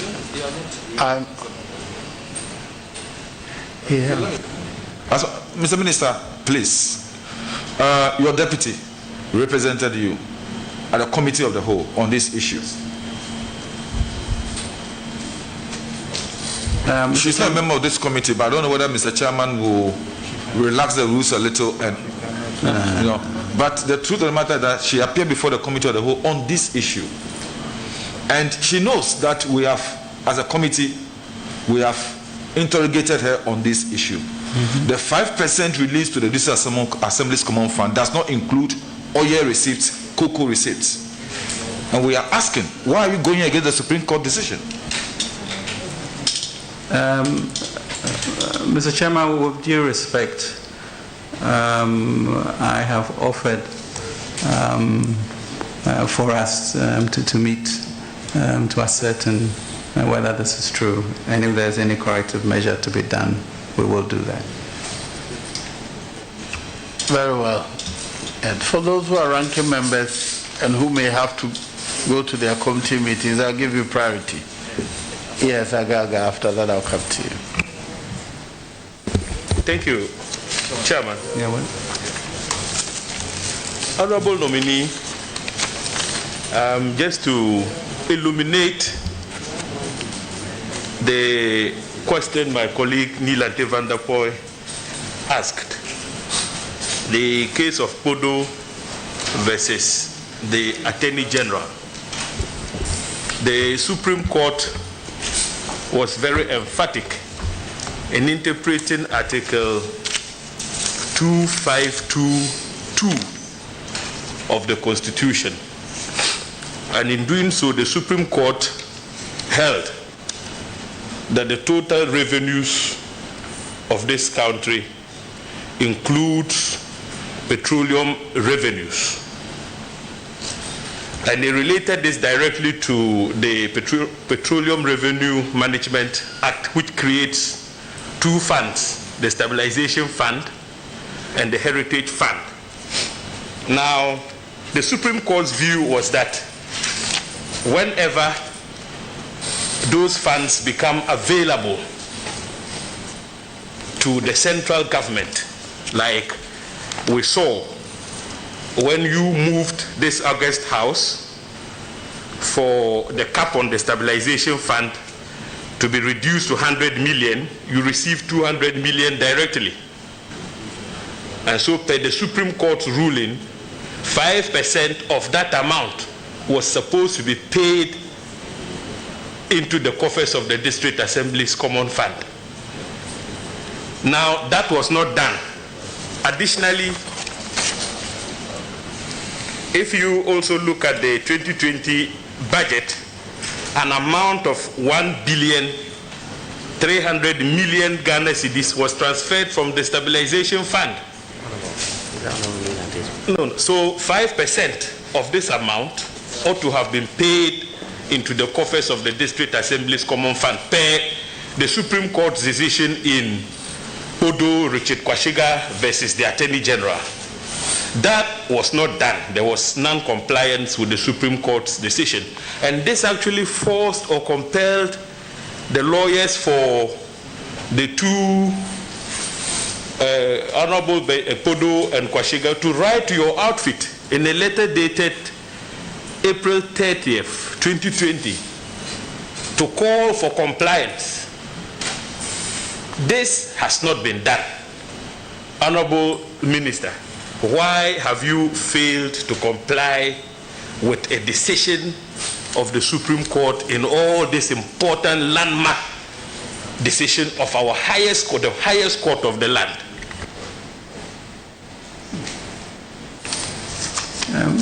Thank you very much, sir. And I will certainly check on this. But you know, I'm not sure that our ministry is in the habit of not obeying rules that are set for the people. You and us, as we all know, had an extraordinary year in which revenues were down by about 13 billion and expenditures were up by 11 billion. And so there have been a lot of accommodations that we've had to do over that period to be able to come to where we are today. I don't know whether that was a victim of that or not, and therefore, you know, how to adjust for that if we did not comply. But really, I think we should be less choleric about these issues because we as a ministry are keen to meet our constitutional obligations in whatever way that we can within the budget. So yes, I would verify this and let you know. Thank you. For the record, I'm reading the concluding part of the judgment so that it will guide us in the questioning on this matter. This is the judgment of the Chief Justice then, Ofori-Atta. Consequently, we hereby direct that in calculating the annual amount to be allocated to the District Assembly's Common Fund, the defendant shall comply strictly with the provisions of Article 252, Subclause 2, as construed and interpreted in this judgment. Total revenue of Ghana for purposes of allocation to the District Assembly's Common Fund shall include petroleum revenue allotted as annual budget support amount and non-tax revenue paid to central government. Total revenues of Ghana shall not include foreign loans and grants.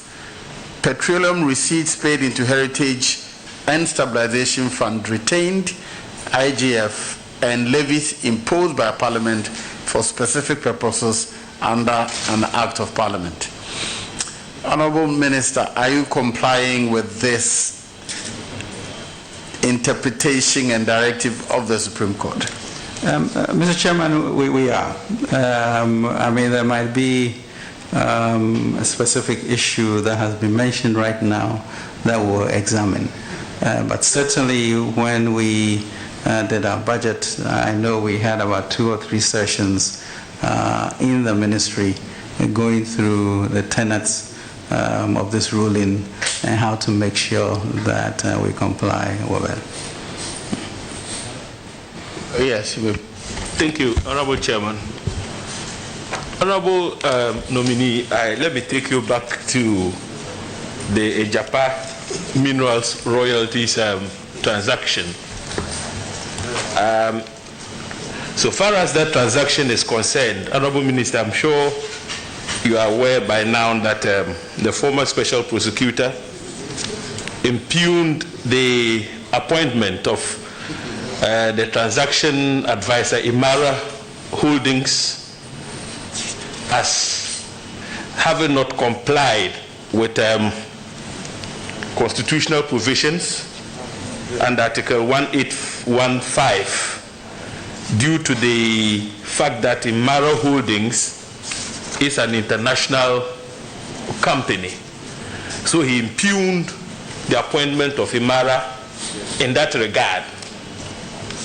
Now, you are thinking of, or your policy is to reintroduce the Ejapa royalties deal. Can you give us the assurance that in seeking to appoint transaction advisors in the future, you will be compliant with Article 1815 of the Constitution and the decision in Attorney General versus Faro Atlantic Company Limited? Mr. Chairman, I think I mentioned a fundamental flaw in the approach that the OSP took with regards to whether he gave us a chance to respond or not. And I think that should be of keen interest to this House as just a rule of law.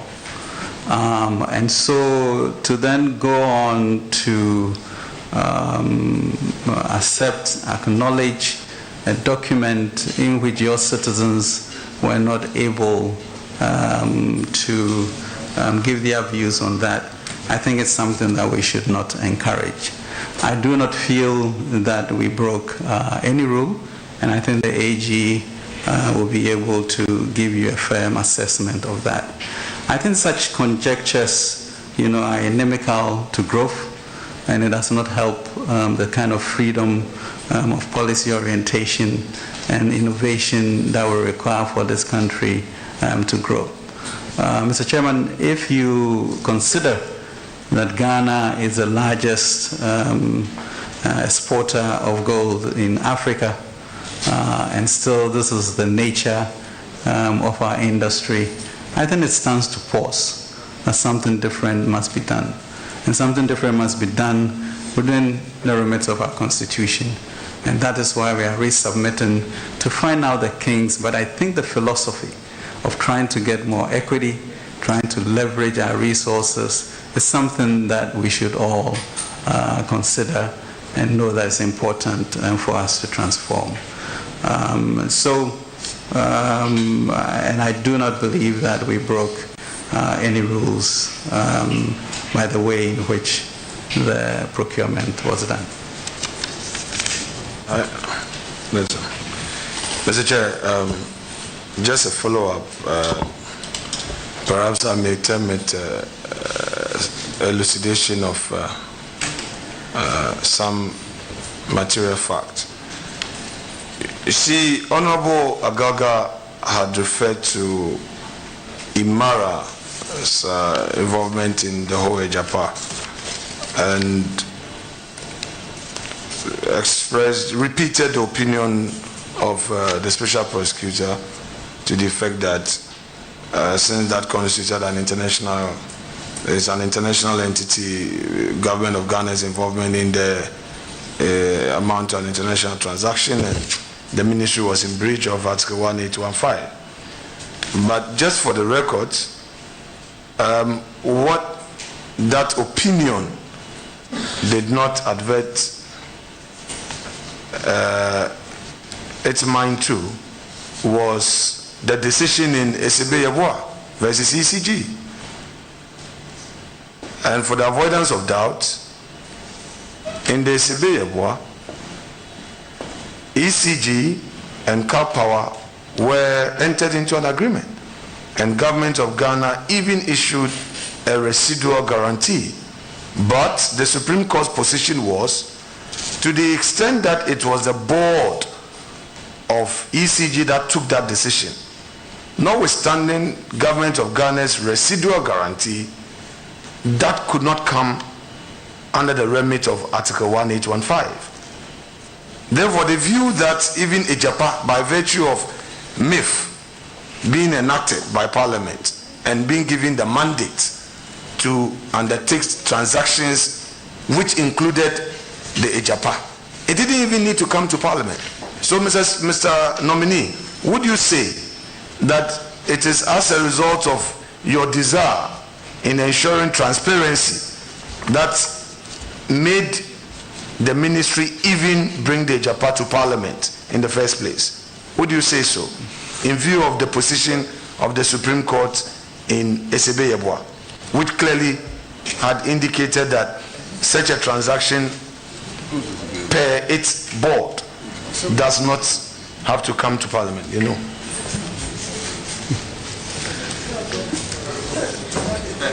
Thank you very much for that elucidation.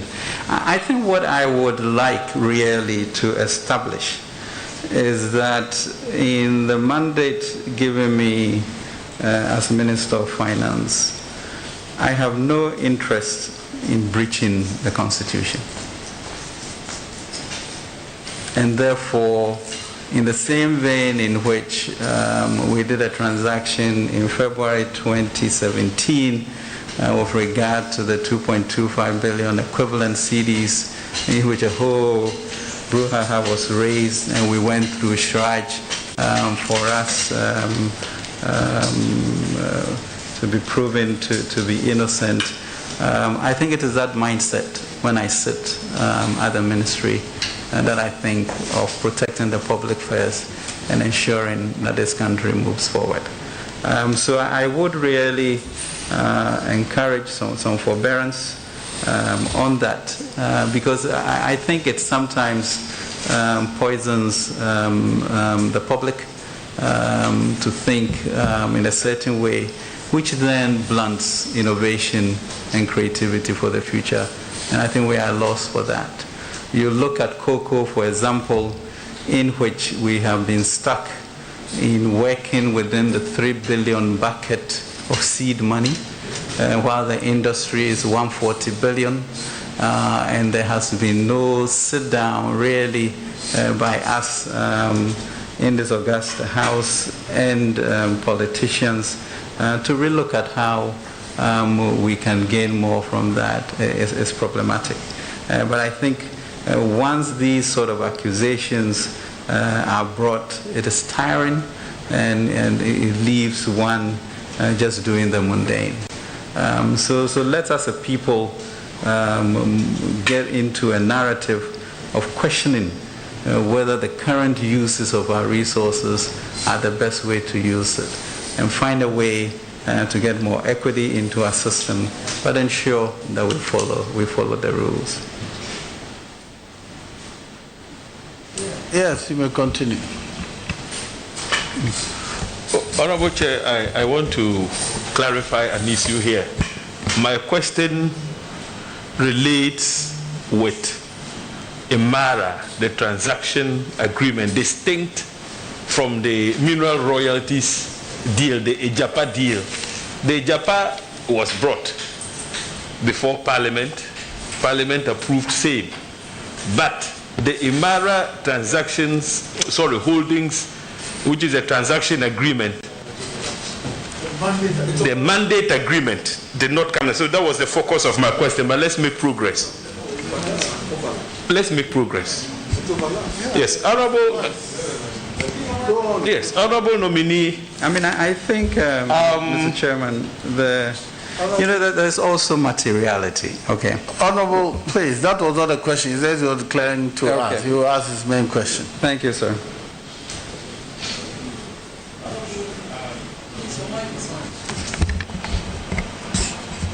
One issue which directly relates to Emara Holding was the partnership data bank forged with Emara Holding as transaction advisors.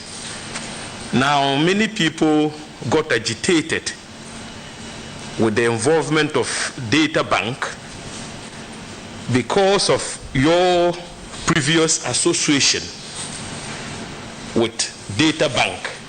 You are co-founder of data bank. Now, to lend credence to this agitation, data bank then decides on the 10th of February 2021 to withdraw from the Ejapa deal as a transaction advisor.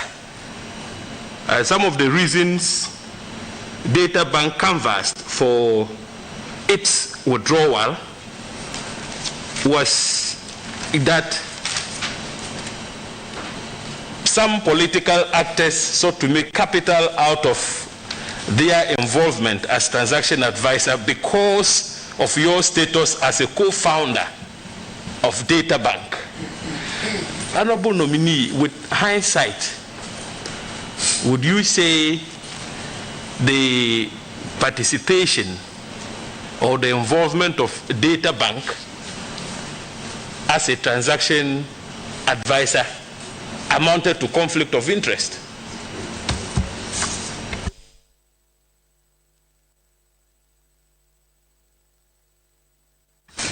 Thank you very much, Mr. Chairman.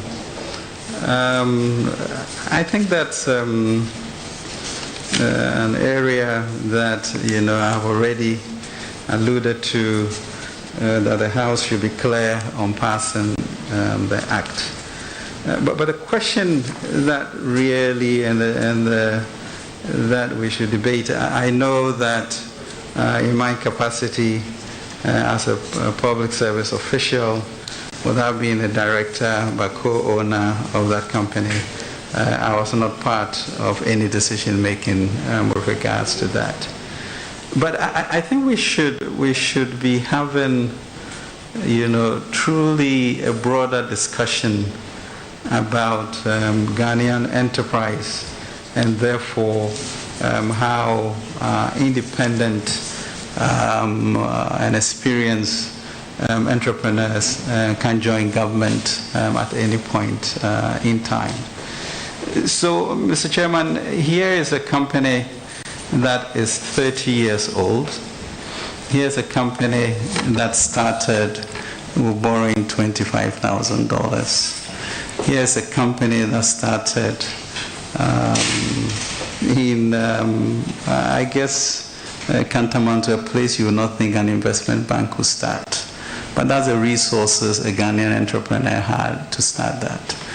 After 30 years with 500,000 accounts of Ghanaians, 1 billion cedis under management, offices around the country, having participated in every Eurobond transaction since we started in 2007, are we truly saying that in the event of anybody becoming an attorney general, you can use your law offices?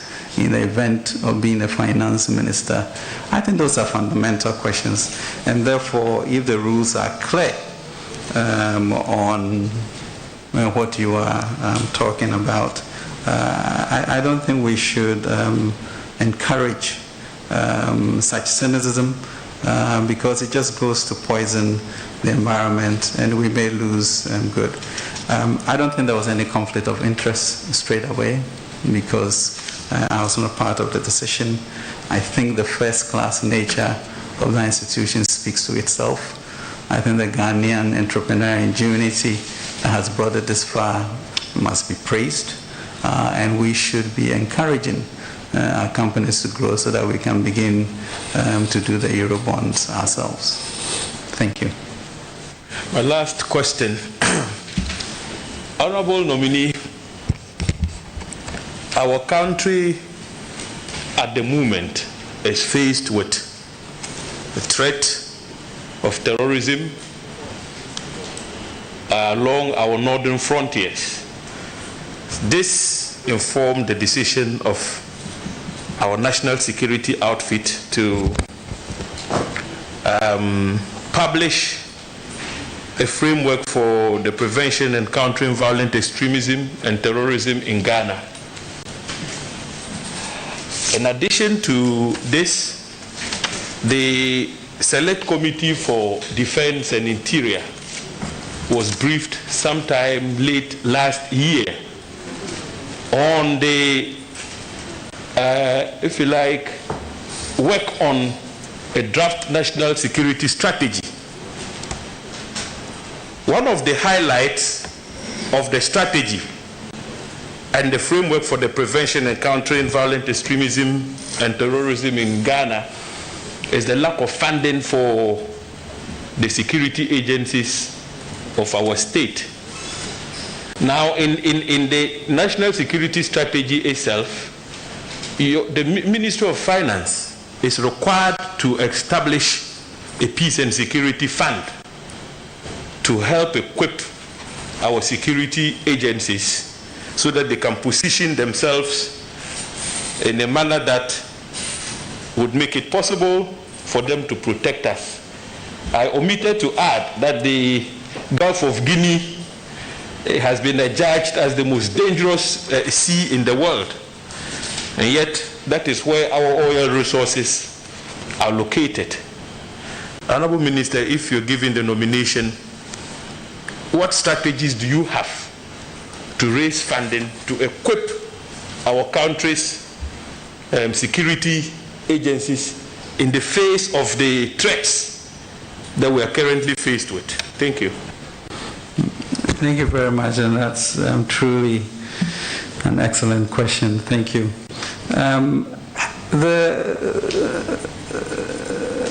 The issues we face, that is a gap between our savings, and as you know, we are running a budget deficit, which therefore goes to suggest that there has to be some accommodations and repurposing, etc., to be able to do that. But I think over the period that we talk about, both the Ministry of Defense, Interior, Fire, etc., have gotten more resources than they have. We are funding forward operating base to be able to tackle the issue of protecting our oil reserves. But within the sort of the Accra Initiative and the Ghana Boundary Commission and various things we are doing, is certainly to look at national security, because to be able to maintain our status as a pillar of stability and democratic governance, there has to be security. We also are at a point where I think the ECOWAS protocols enables our neighbors to literally stay here ad nauseum, without the 90 days. And given our attractiveness, I think we're going to have more of an influence. So there's a discussion that we are having to see how we can raise the appropriate resources for that. But I think that really, in a sense, should lead to some amount of empathy when you begin to ask about some places being capped or uncapped, and measure it against, the potential cost of this that we have to do as a nation. And so we need to broaden the dialogue so that we are all on one page on certain issues, and we can argue on the margins. And I think in countries like Norway, 80% of the issues are shared between government and non-government in terms of opposition, and then we talk about the other things. But this is a classic example of choices and repurposing that we have to do. But as you are seeing, I think we have put more resources in the security agencies than other governments in a long while. The FOB is being built, and certainly the National Security Fund will be established and resourced in the coming year.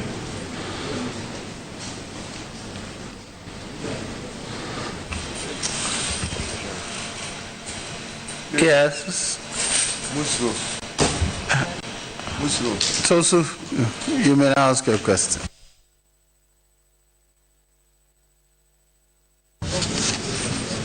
Thank you very much, Mr. Chairman. It seems our colleagues today have left their questions only to us.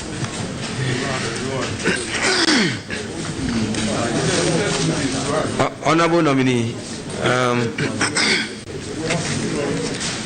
in your response to questions on taxation, you seem to have suggested that there is a need for us to share the burden brought on the economy as a result of COVID. However,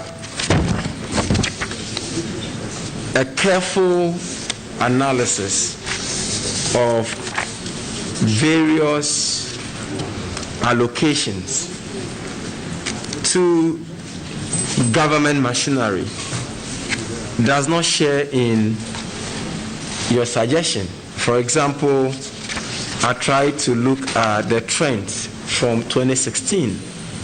Under your watch, the allocation to government machinery alone has increased by 937.73% over the 5 years. And this has been published in yesterday's edition of the BNFT.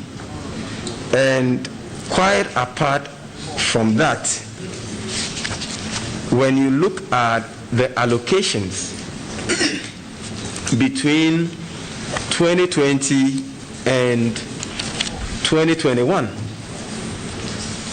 it also increased by 504.85%. This clearly does not show a mark of a government that is willing to share burden, or that is willing to cut down his own expenditure as a way of commiserating with the citizens who are being taxed. What would you say to that? Thank you very much, Mr. Chairman. The linking of taxes to OGM, I'm not sure where that is, unless you are suggesting that the OGM is profligate and uses money in a way that does not support.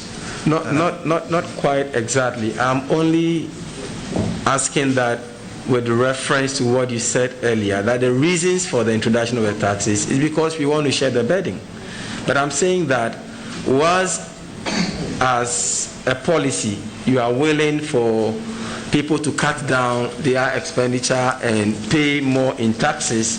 Government by itself, or the OGM, is not willing to reduce its own expenditure.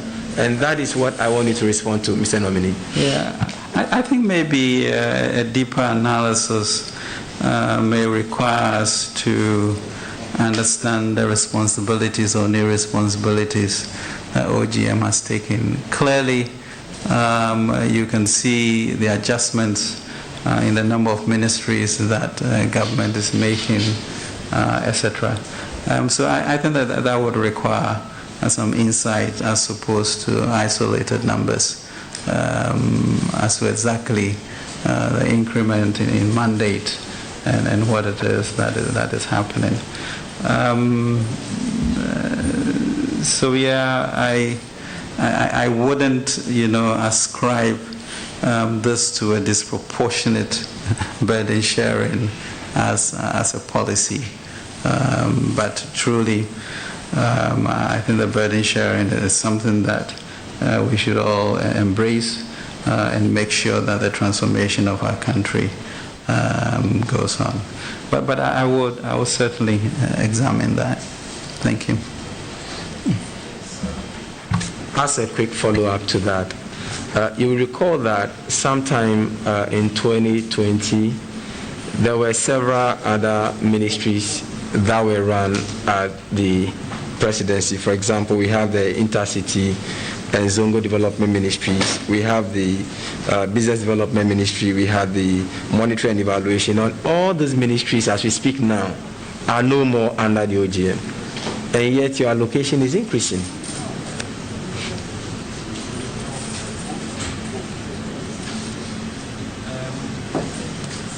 Thank you very, very much for that.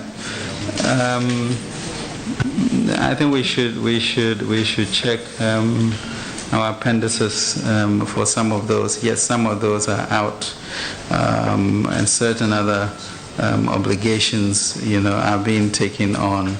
I think we have learned quite a bit between 2017 and 2020 with regards to effectiveness of execution, and therefore there are some areas of government work that will still need to be deployed to make sure that the President's vision is realized.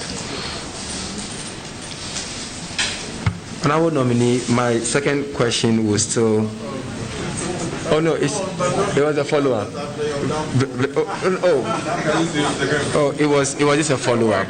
It was just a follow-up. Do you want to ask? It's still on. It's still on the. So leave us to ask. Honorable nominee, it's still on the taxation. Now, as a response to the imposition of these various taxes, it's been reported that Mr. John Ewa, who is a Chief Executive Officer for the Ghana Association of Bankers, has said that elsewhere, when such taxes are imposed, there is always time given. Some space, some breathing space given to businesses before we actually start implementing the collection of those taxes. What would be your response to that, given the fact that the same reasons why we are introducing these taxes also applies to those businesses? Their cost of operation has gone high. They are all victims of the COVID situation. So they are not isolated from the effects of COVID.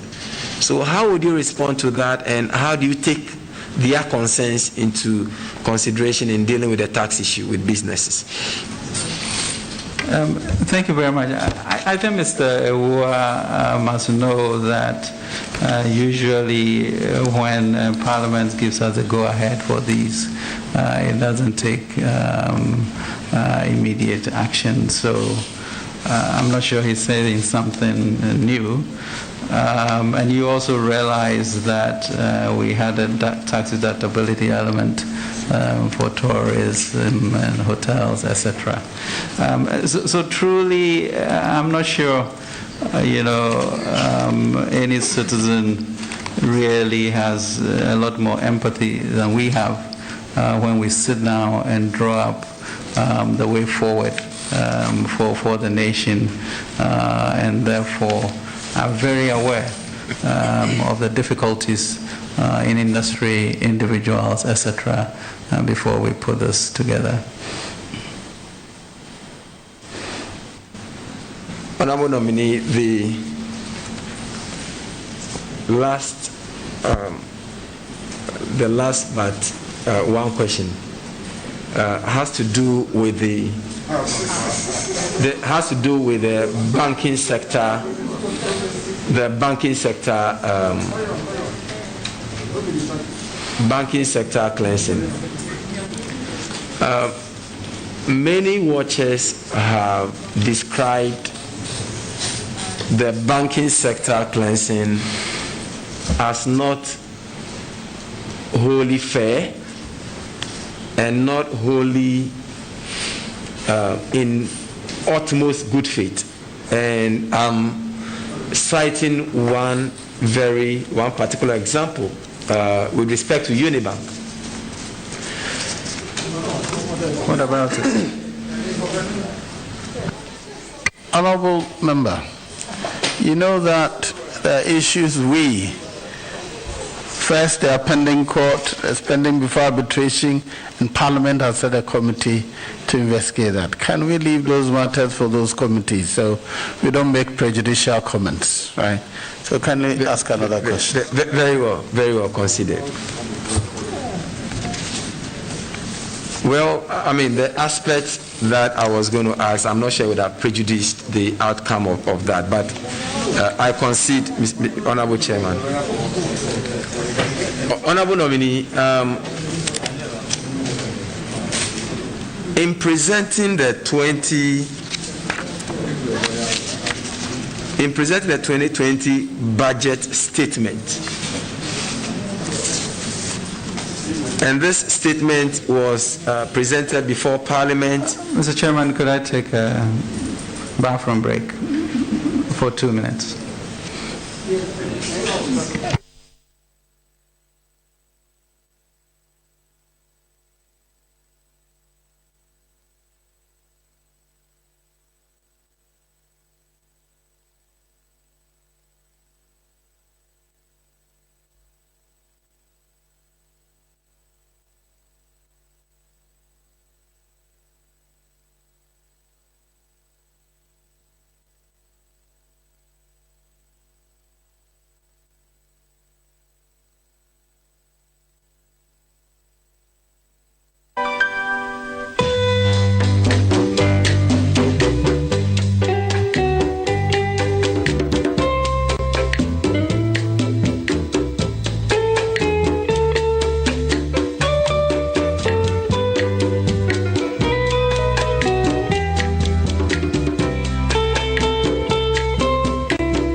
Yet another world record. Fastest stroke rehabilitation in 2 weeks.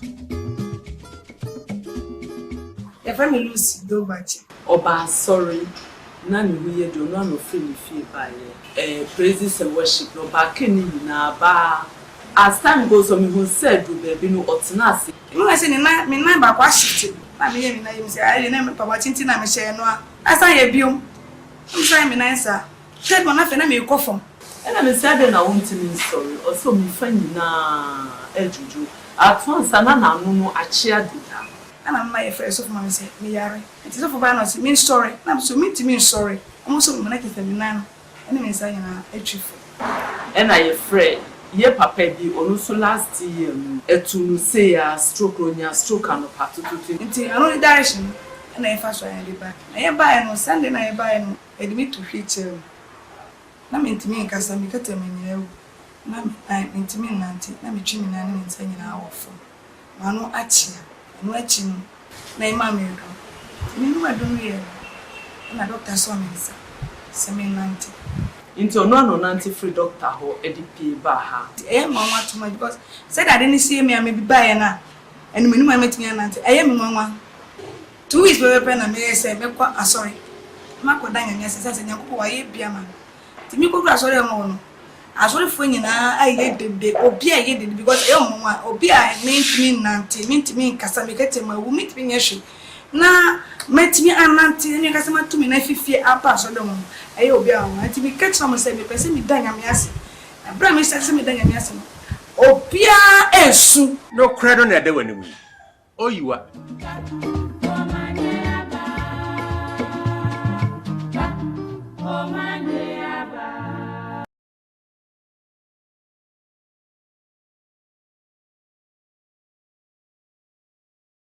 Yeah, to Tasa, 82, and I do. Numia, O house rate traffic say, the Luxy for the product for pajamas so about for 2 goes why a friend. The Luxy super fixed tile cement. The near money a cardiac carbon with tile cement, and money correct. Now the boy Juma, a Jine money fepa. The Luxy super fixed tile cement, a ye super, a ye ducham kura. Said the never bozo, embubu and into da. The Luxy super fixed tile cement, bond better. The Luxy super fixed tile cement, bond better. Coming to Ghana this March, Evans Opong Ministries presents Knowledge Revolution. Guest speakers, Dr. Jewel Taylor, the current Vice President of the Republic of Liberia, Apostle General Sam Karanchi, Ankara of Royal House Chapel, host Dr. Evans Opong, the City of Faith Ministry, London, UK. Music ministration by M.O.G. Sam Genius, Effie Grace. This life-changing event will be happening from the 26th to the 27th of March 2021. Time, 6:30 p.m. each night. Venue, La Palm Royal Beach Hotel, Accra, Ghana. For more information, contact us on 0247 484 912. This event is free. As a new mom, there are moments of pride, joy, and doubt. Yes, doubt. Has he slept enough? Does she have everything she needs?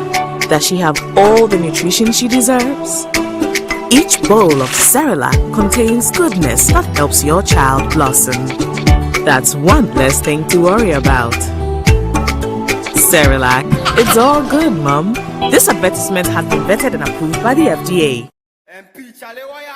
Are you Ghana's best cyclist? Can you ride around Ghana on a bike? If you're a professional cyclist, then the time has come for you to show your skills. It's time for the first edition of 3FM's Tour du Ghana. On Saturday, 24th April, Ghana's best cyclists will ride from Tema to Akosombo. Are you ready? With 10,000 Ghana cedis and other amazing products to be won. You certainly want to be a part of the most exciting cycling competition in Ghana yet. If you believe you have what it takes to win, call or WhatsApp us on 0550-052-927 to register for a cool 150 Ghana cedis, or you can enjoy our early bird discount if you register before 31st March for just 100 Ghana cedis. Special rates are available for groups with 5 or more team members. Amateurs can register to participate too. Let's cycle up to Akosombo and enjoy a cozy drive back to Tema on Saturday, 24th April. 3FM Tour du Ghana. Win together. Hashtag 3FM Tour du Ghana.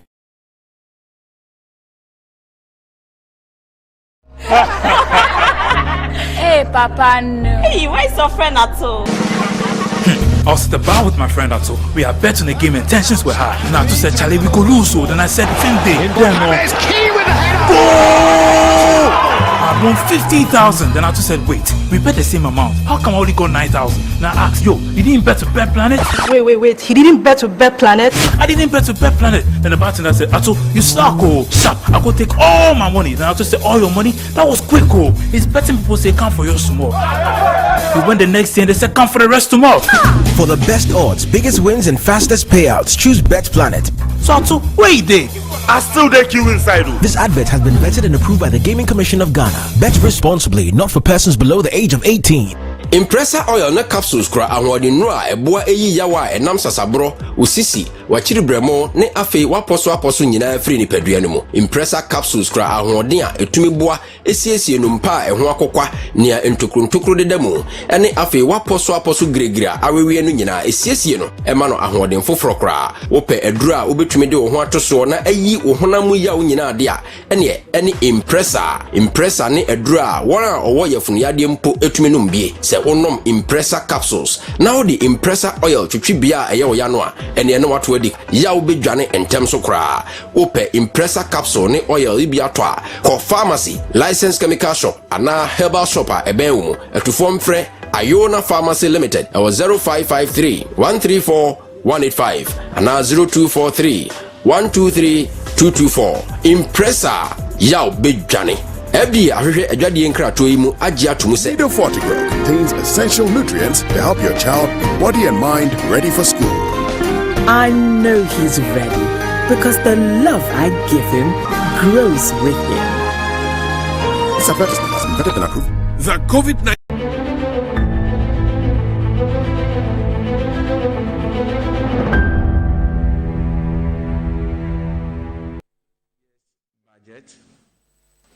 and realized that it wasn't captured in this year's budget.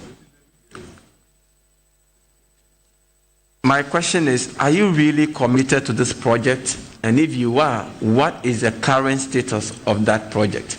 Because the Kayai are still looking forward to this very important social intervention. Well,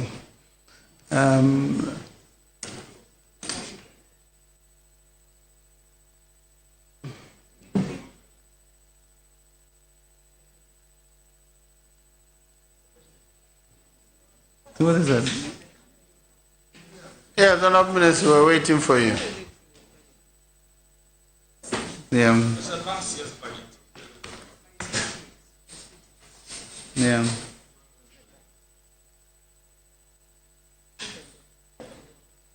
Yeah, Mr. Chairman, let me check and get back to you with this as to how we have we intend to do that or realign that. So we will do that, and if it needs to be resolved, I think that the media review might be a way in which we would accommodate that. I mean, I think the issue of the welfare status of KIA is important to us. But, you know, the challenge really, as I see it, with regards to our investment in the north, such as irrigation and agriculture, etc., is truly to reverse this trend. I don't think it's sustainable for us to be encouraging that. There are just too many human rights abuses. And the challenge that we have, I remember the president saying, you know, you almost have an imaginary line between Brong and Hafo coming through Volta, and we can't continue to create a country with these two divisions. So the question is, how do you turn the north not into the backwater of Ghana, but actually a destination? And this is where the irrigation issues that we are contemplating, the financing that we got from AFDB for larger farms are doing, the issue of international airport, so that suddenly you have a certain reversal. And I think that really strategically is what we should be looking at. And that is on the agenda for our Obatampa project in terms of investment that we are looking to the north. But I'll certainly look at this issue, and if we have neglected to do it, then to consider it in our half-year review. Honourable Minister, that is very, very key, given the fact that what you just described would pass for either a medium-term or a long-term means of addressing the problem. As we speak today, there are KIA in and around Madina Market, there are KIA at Abu Blushi Market, they are giving birth to kids who are living in the same condition. So the inequality and the plight of this vulnerable group is so key. And it is said that if you want to measure a country's growth, you should also look at how they treat their most vulnerable populace.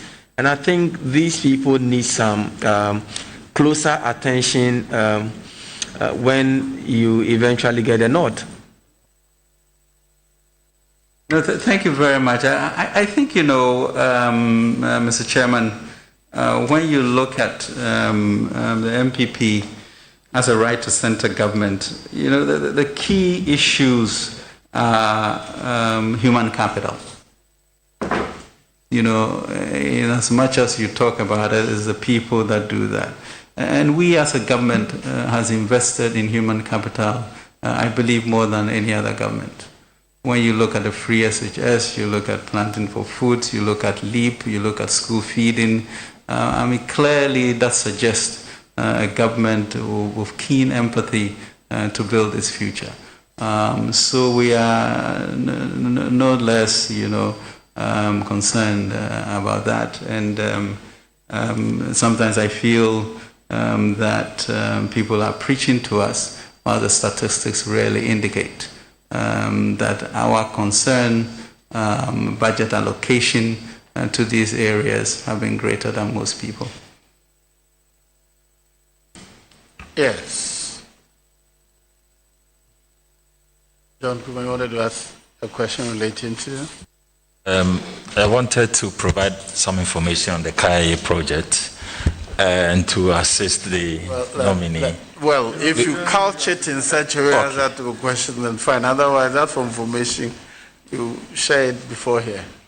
Okay, so, but once the question has been answered, it was under the Ministry of Business Development, and an award for the construction of the project was done. The problem was... Ask him whether he's aware. Yeah, okay. So, Honorable Minister, were you aware that the 600-bed capacity of the KIA project was awarded to a contractor under the then Ministry of Business Development? But the problem, the challenge was to do with the land. The site for the land was around Kolebu traffic light. Let me finish. So I'm laying the foundation. The contention between AMA and Kolebu Teaching Hospital had to do with ownership of the land. So because... As Honorable Minister, are you aware that the project for the construction of the hostel being awarded? Are you aware? The KIA hostel. Mr. Chairman, I have not read the handover notes for that, but it seems encouraging because it's leading to an identification of a contractor, the usual bickering as to who owns land, and therefore maybe there might be an easier solution than we think. So what is the status of... Will you intervene between Kolebu and AMA to ensure that an acceptable location of land or site is identified so that the project can be carried out? I think I'll follow up. Certainly this is Ministry of Works and Housing as an arbiter, and therefore would encourage that to be done, given our own level of empathy with these issues. Thank you. Yes. How are you doing? Yes, Honorable Ayaga.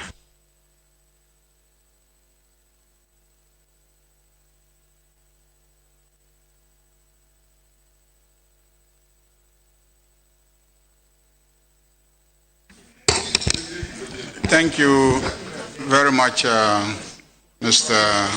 Chairman. Mr. Chairman, my three questions will focus on three areas. The first will focus on the PDS transaction, which has to do with the energy sector and the MCC, Millennium Challenge Corporation, and the effort to find private sector partners to intervene in the management of the retailing of electricity by ECG. The story is well known, and so this question doesn't give me the opportunity to repeat all the material facts which I believe all of us are aware of. But your own involvement as the finance minister towards the tail end of the transaction in trying to get the shares of the Ghanaian participants in the consortium to a special purpose vehicle. The resistance thereafter, and so many other things, the discovery that the guarantee which formed the basis of the transfer of the retailing infrastructure of ECG to the consortium, the concessionaires, the discovery that it was fake, and subsequently the decision of government to suspend the entire transaction, and ultimately an announcement by the American government that the matter be independently investigated. We're still not aware of the conclusion of that investigation. But my real question is, in the process, Mr. Nominee, we lost an opportunity. We lost an opportunity to bring in over $500 million of private sector capital, $580 million of private sector capital to support ECG to be more efficient. And so I think that we've had to begin to fund that aspect of ECG's job. That has led to a ballooning of our debt, and I believe some of the taxes that we're having to introduce has some bearing on the failure of that transaction. The question really is, you were finance minister, and your handling of a transaction led us to lose an opportunity to be able to gain that kind of investment. You want to continue as finance minister. Why should we be very confident?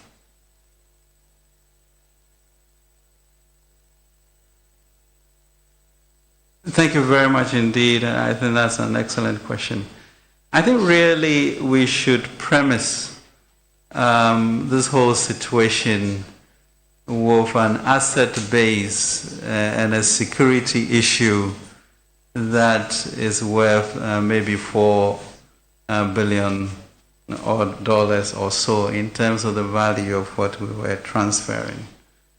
Now it is foolhardy when you realize that the conditions precedent, the conditions subsequent, and therefore the ability for the concessionaire has a fake transaction in the middle, with the Americans also thinking that we can go through. First of all, let us understand that the transaction had begun before we came into government. The president looked at it. It's really a utility entity, 25-year concession, etc., where literally after you set good rates, profitability is assured. The president did not see any magic wand in which a foreign entity should have 80% of the value and a Ghanaian should have 20. So immediately he moved that to 51 for Ghanaians and 49 and for foreigners. There was a clear feeling that the Americans will not support that. He was insistent to do that. So that was right. Then we went on. Yes, I did write a letter in which we were insisting that there should be a special purpose vehicle to hold the Ghanaian shares. Because if they held those shares individually, it would have been easy for the foreign company to align with one shareholder, and then the whole basis of maintaining this thing as Ghanaian-led will not happen.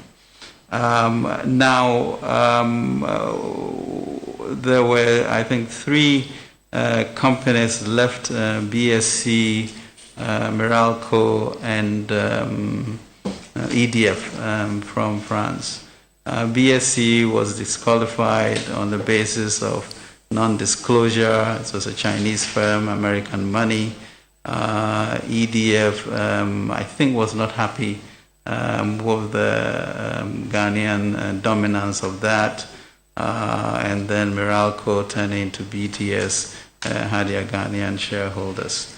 So I'm not sure whether characterizing it as a lost opportunity when you know that you are at the precipice and there's something wrong and you fail to have the courage to be able to pull back to fight another day. I think you can maybe even link it to the issue of the banking crisis where the asset quality, and there was a lack of resolve in being able to do that. So a certain boldness, and I think government should be praised to know that even at whatever level or whatever time an incident occurs, that will be prejudicial to the protection of our assets, we pull back. And we haven't done anything in 2020 because 2020 really is not the year to resolve such issues. So the issue is postponement, Mr. Chairman, and not a lost opportunity. And I dare say that with the Obatampa program and the whole reorientation of invitation of outsiders to come into the private sector space, we stand to do a better transaction in future. Chairman, it looks like the nominee doesn't trust us enough to take our water. Is he, just to, I've been taking my water because, so just to, if he can get some more water or he brings his own, I've been taking my water. Oh, please. Mr. Speaker, Mr. Chair, well, we take water once in a while, just to be, just to be sure that he's safe to take our water. Very well. And Honorable, please continue. Yes, he's safe to take our water. Mr.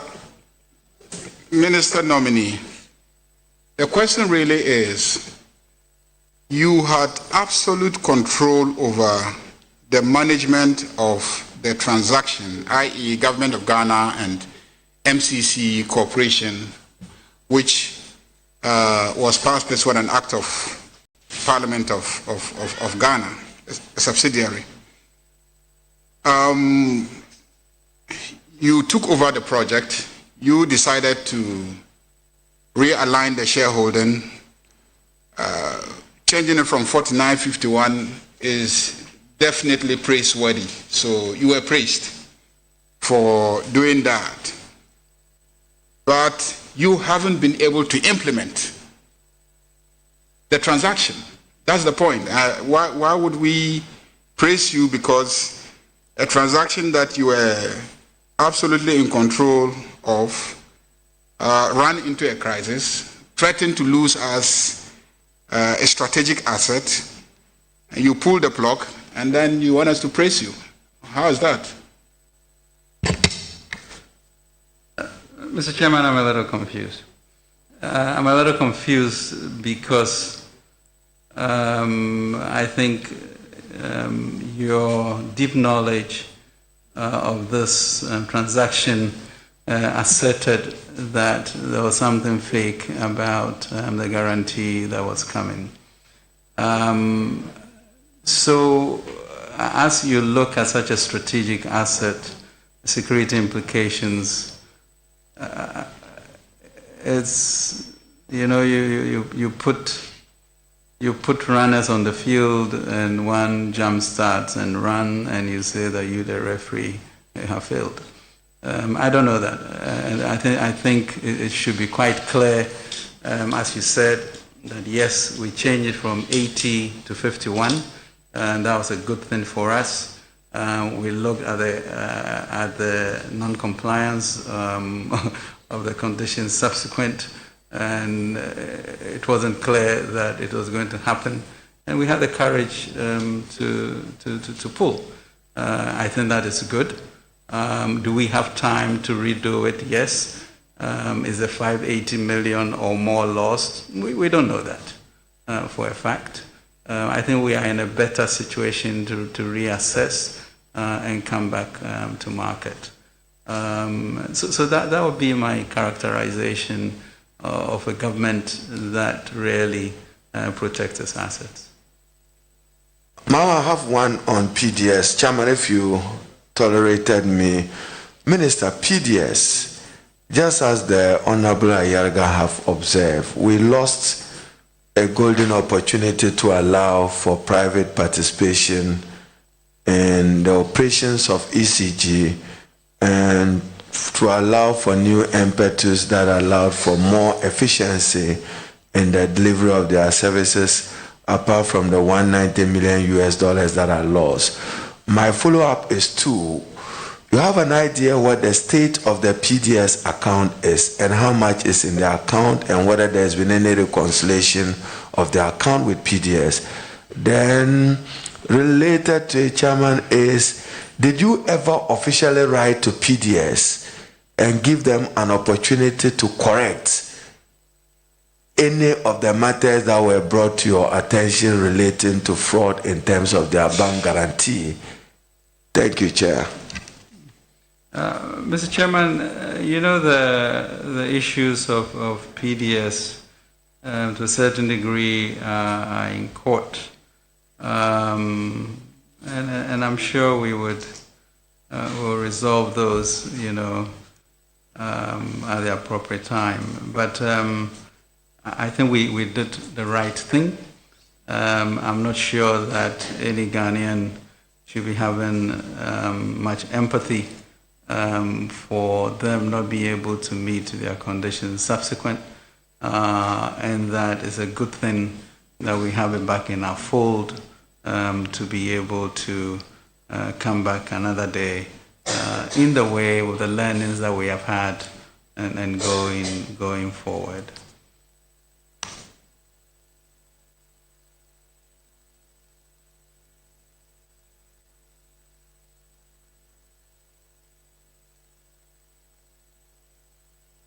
Yeah.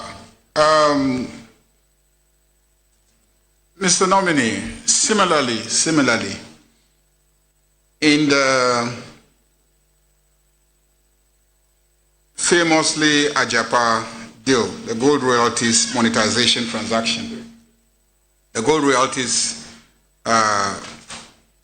monetization transaction, similarly, I say similarly because that is also a concept and a policy which you inherited from the previous regime and tried to actualize, and it fell through. It fell through because the president decided not to pursue the transaction again.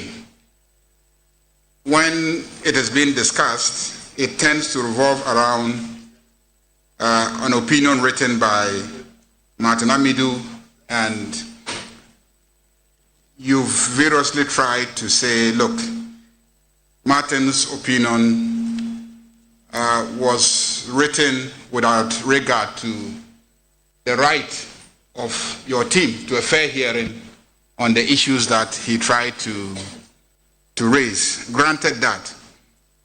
But ultimately, the president decided not to pursue the transaction. Is at that time, president decided not to pursue the transaction at that time, even though he's announced again that we should revisit the transaction. Now, with that failure again to implement an instrument that from the analysis was going to likely raise about $1 billion for us, front-loaded for investment and then later on to be recovered through our shares in the various mining companies. With that failure again, why should you continue as finance minister? Thank you. Thank you very much. Mr. Chairman, I think I take a great reservation with the issue of failure when the honorable member knows the facts of why there's a change in direction. I don't think we should encourage that. Besides, with regards to Ejapa, I think we have made it clear that the issue of the use of our resources have been less than optimal. Mr. Chairman, we know that foreign people are giving concessions. They are able to put red herring together and raise money on international markets and not necessarily even bring those resources to Ghana. Why should Ghana not do that? It's a fundamental question. Now the question then is, if we agree that we are moving into this equity space, what is the process that we take? The president is saying that we should go to the AG and resubmit that. And so we as a nation should really discuss, these type of leveraging transactions which are to our benefit and supports a diversification from debt. So it is not a failure. I think you also alluded rather softly to, well, you did not have a fair trial. I think that's fundamental to human rights. And there's no way this House should even tolerate accepting and then quoting from that when the rights of Ghanaians have not been put in there. And you put a document of that there to create hatred and create a sense of insecurity for all of us. And that is wrong. I think we should mind our words, because words do matter, and it can lead to an erosion of aspiration for our people, and feel that certain things that we should begin to contemplate to be able to... Look, imagine that we have this royalties company, which maybe in 20, 30 years becomes a $30 billion company. We have 49% or 51 or 52%, whatever, north of 50% of it. Imagine putting that balance sheet to the Bank of Ghana. What then happens? You immediately, literally have a reserve currency, which changes your economies. This whole issue of currency depreciation, etc. And we have these assets sitting because the language that we have as a nation does not embolden anyone to be able to examine these things. I think that's important. We cannot go on this way, and we need to find a way. Yes, if I did not consult chiefs or etc., let's do that. If Parliament really went through the MIF Act in a good way, for them, if we read the Hansard, it was a very spirited debate in which we got the Act. Now, if we are talking about agreements that supposedly were too fast, well, that's a different issue. Okay? If you talk about Jersey and why are you in Jersey, there are reasons for that. Talo, Vodafone, etc. are there. So those can be cured. But that's not kill the possibility of us as a nation rising beyond others. So I really beg to differ on the characterization of failure on major transactions that will send our country forward. My last question, Mr. Chairman. My last question. You have been extolling your performance starting from Kantamanto and working with partners to build financial institution that today is managing close to $1 billion worth of resources. You are finance minister. I mean, you were finance minister for 4 years, and you're seeking to become finance minister again. And that financial institution has featured in a number of transactions in which the government is involved. It started featuring even before you became finance minister, granted, under most governments. And now you are finance minister, and that financial institution continues to feature in major financial transactions, especially now that we are borrowing a lot. We are borrowing a lot from the international financial market, and that institution, Data Bank, is involved enormously in the process. People have raised questions about conflict of interest. Constitution frowns on conflict of interest, and we public officers position ourselves in such a way that our personal interests conflict with our public responsibilities.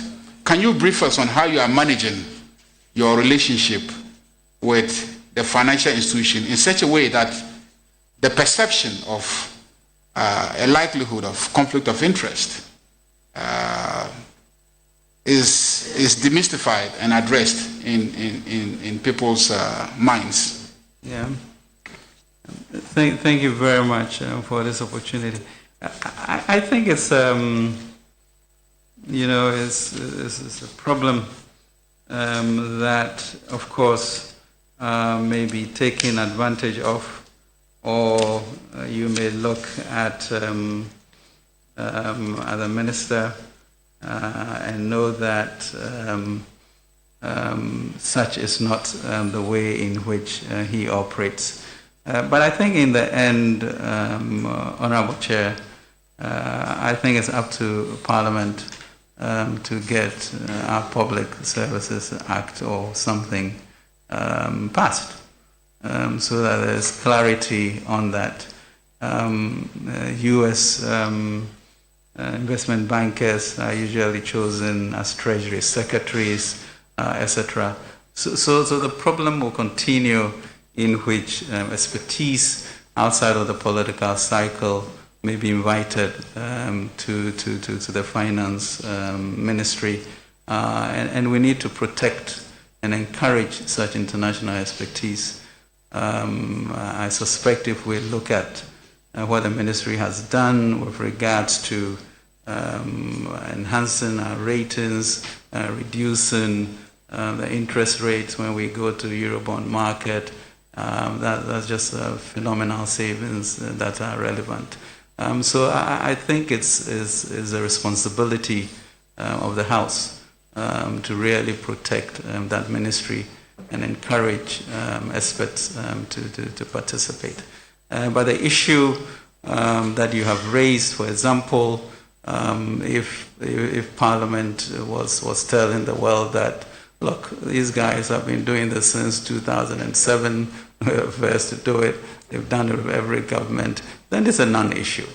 Now, if somebody wants to politicize it, of course it's an issue, but I think that the truth of the matter and the idea of supporting the indigenous Ghanaian firms, the idea of encouraging people of expertise to come in government, should be front and center as we look at this, or as we may be denying the nation some expertise that may be relevant to the future. But yes, in my situation, I truly do not engage in these sort of procurement transactions as we think, broadly on economic freedom, the space for people, our international relationship to make sure that we get the best deal. So I can give you my commitment as to what we do.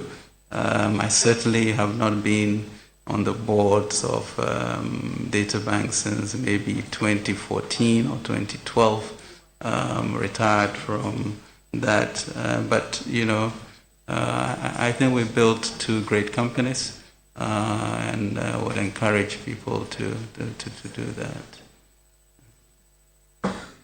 Very well. We've done 2 hours now. We'll bring proceedings, suspend proceedings. We'll resume in 2 hours. Thank you very much. Thank you, Chair.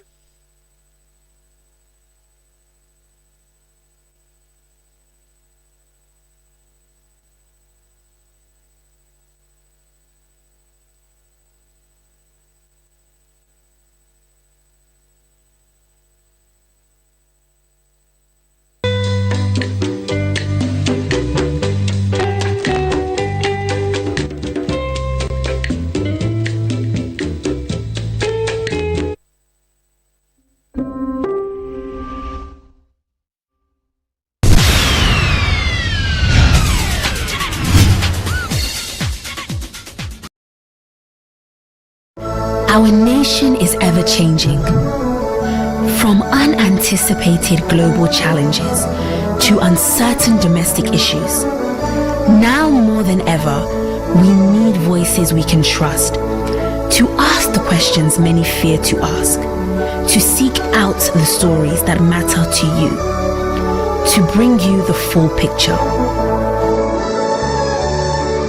Information is power. And we are returning the power back to you. We are TV3, first in news, best in entertainment.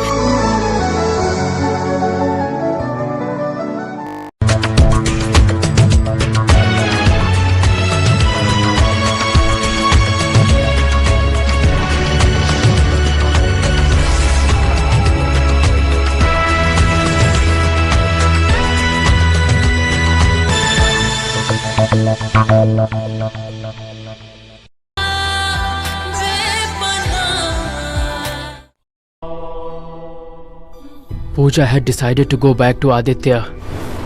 And what happened all of a sudden? That she went back to Yash. The name of Pooja's unborn child's father was Yash.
Yash!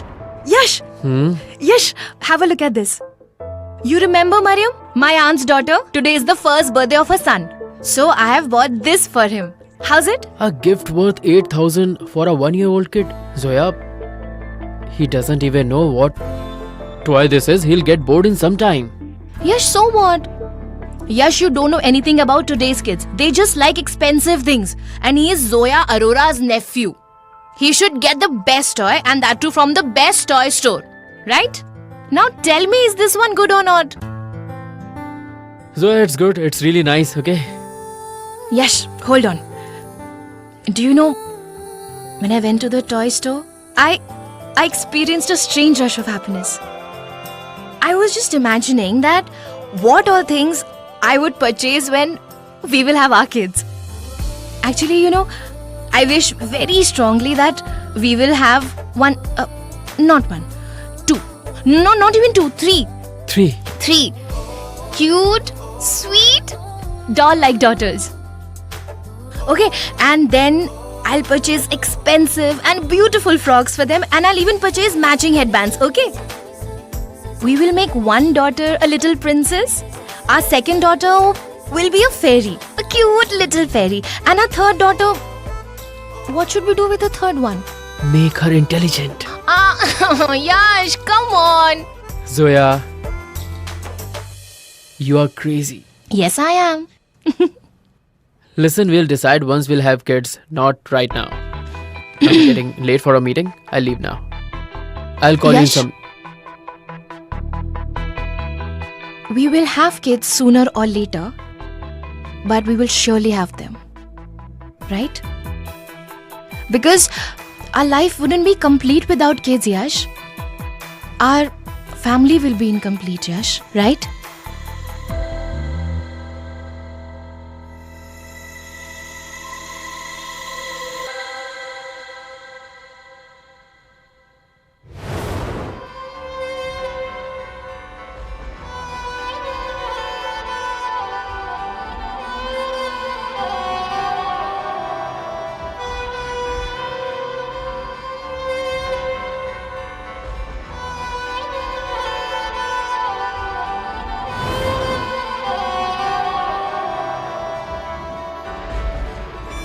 Mang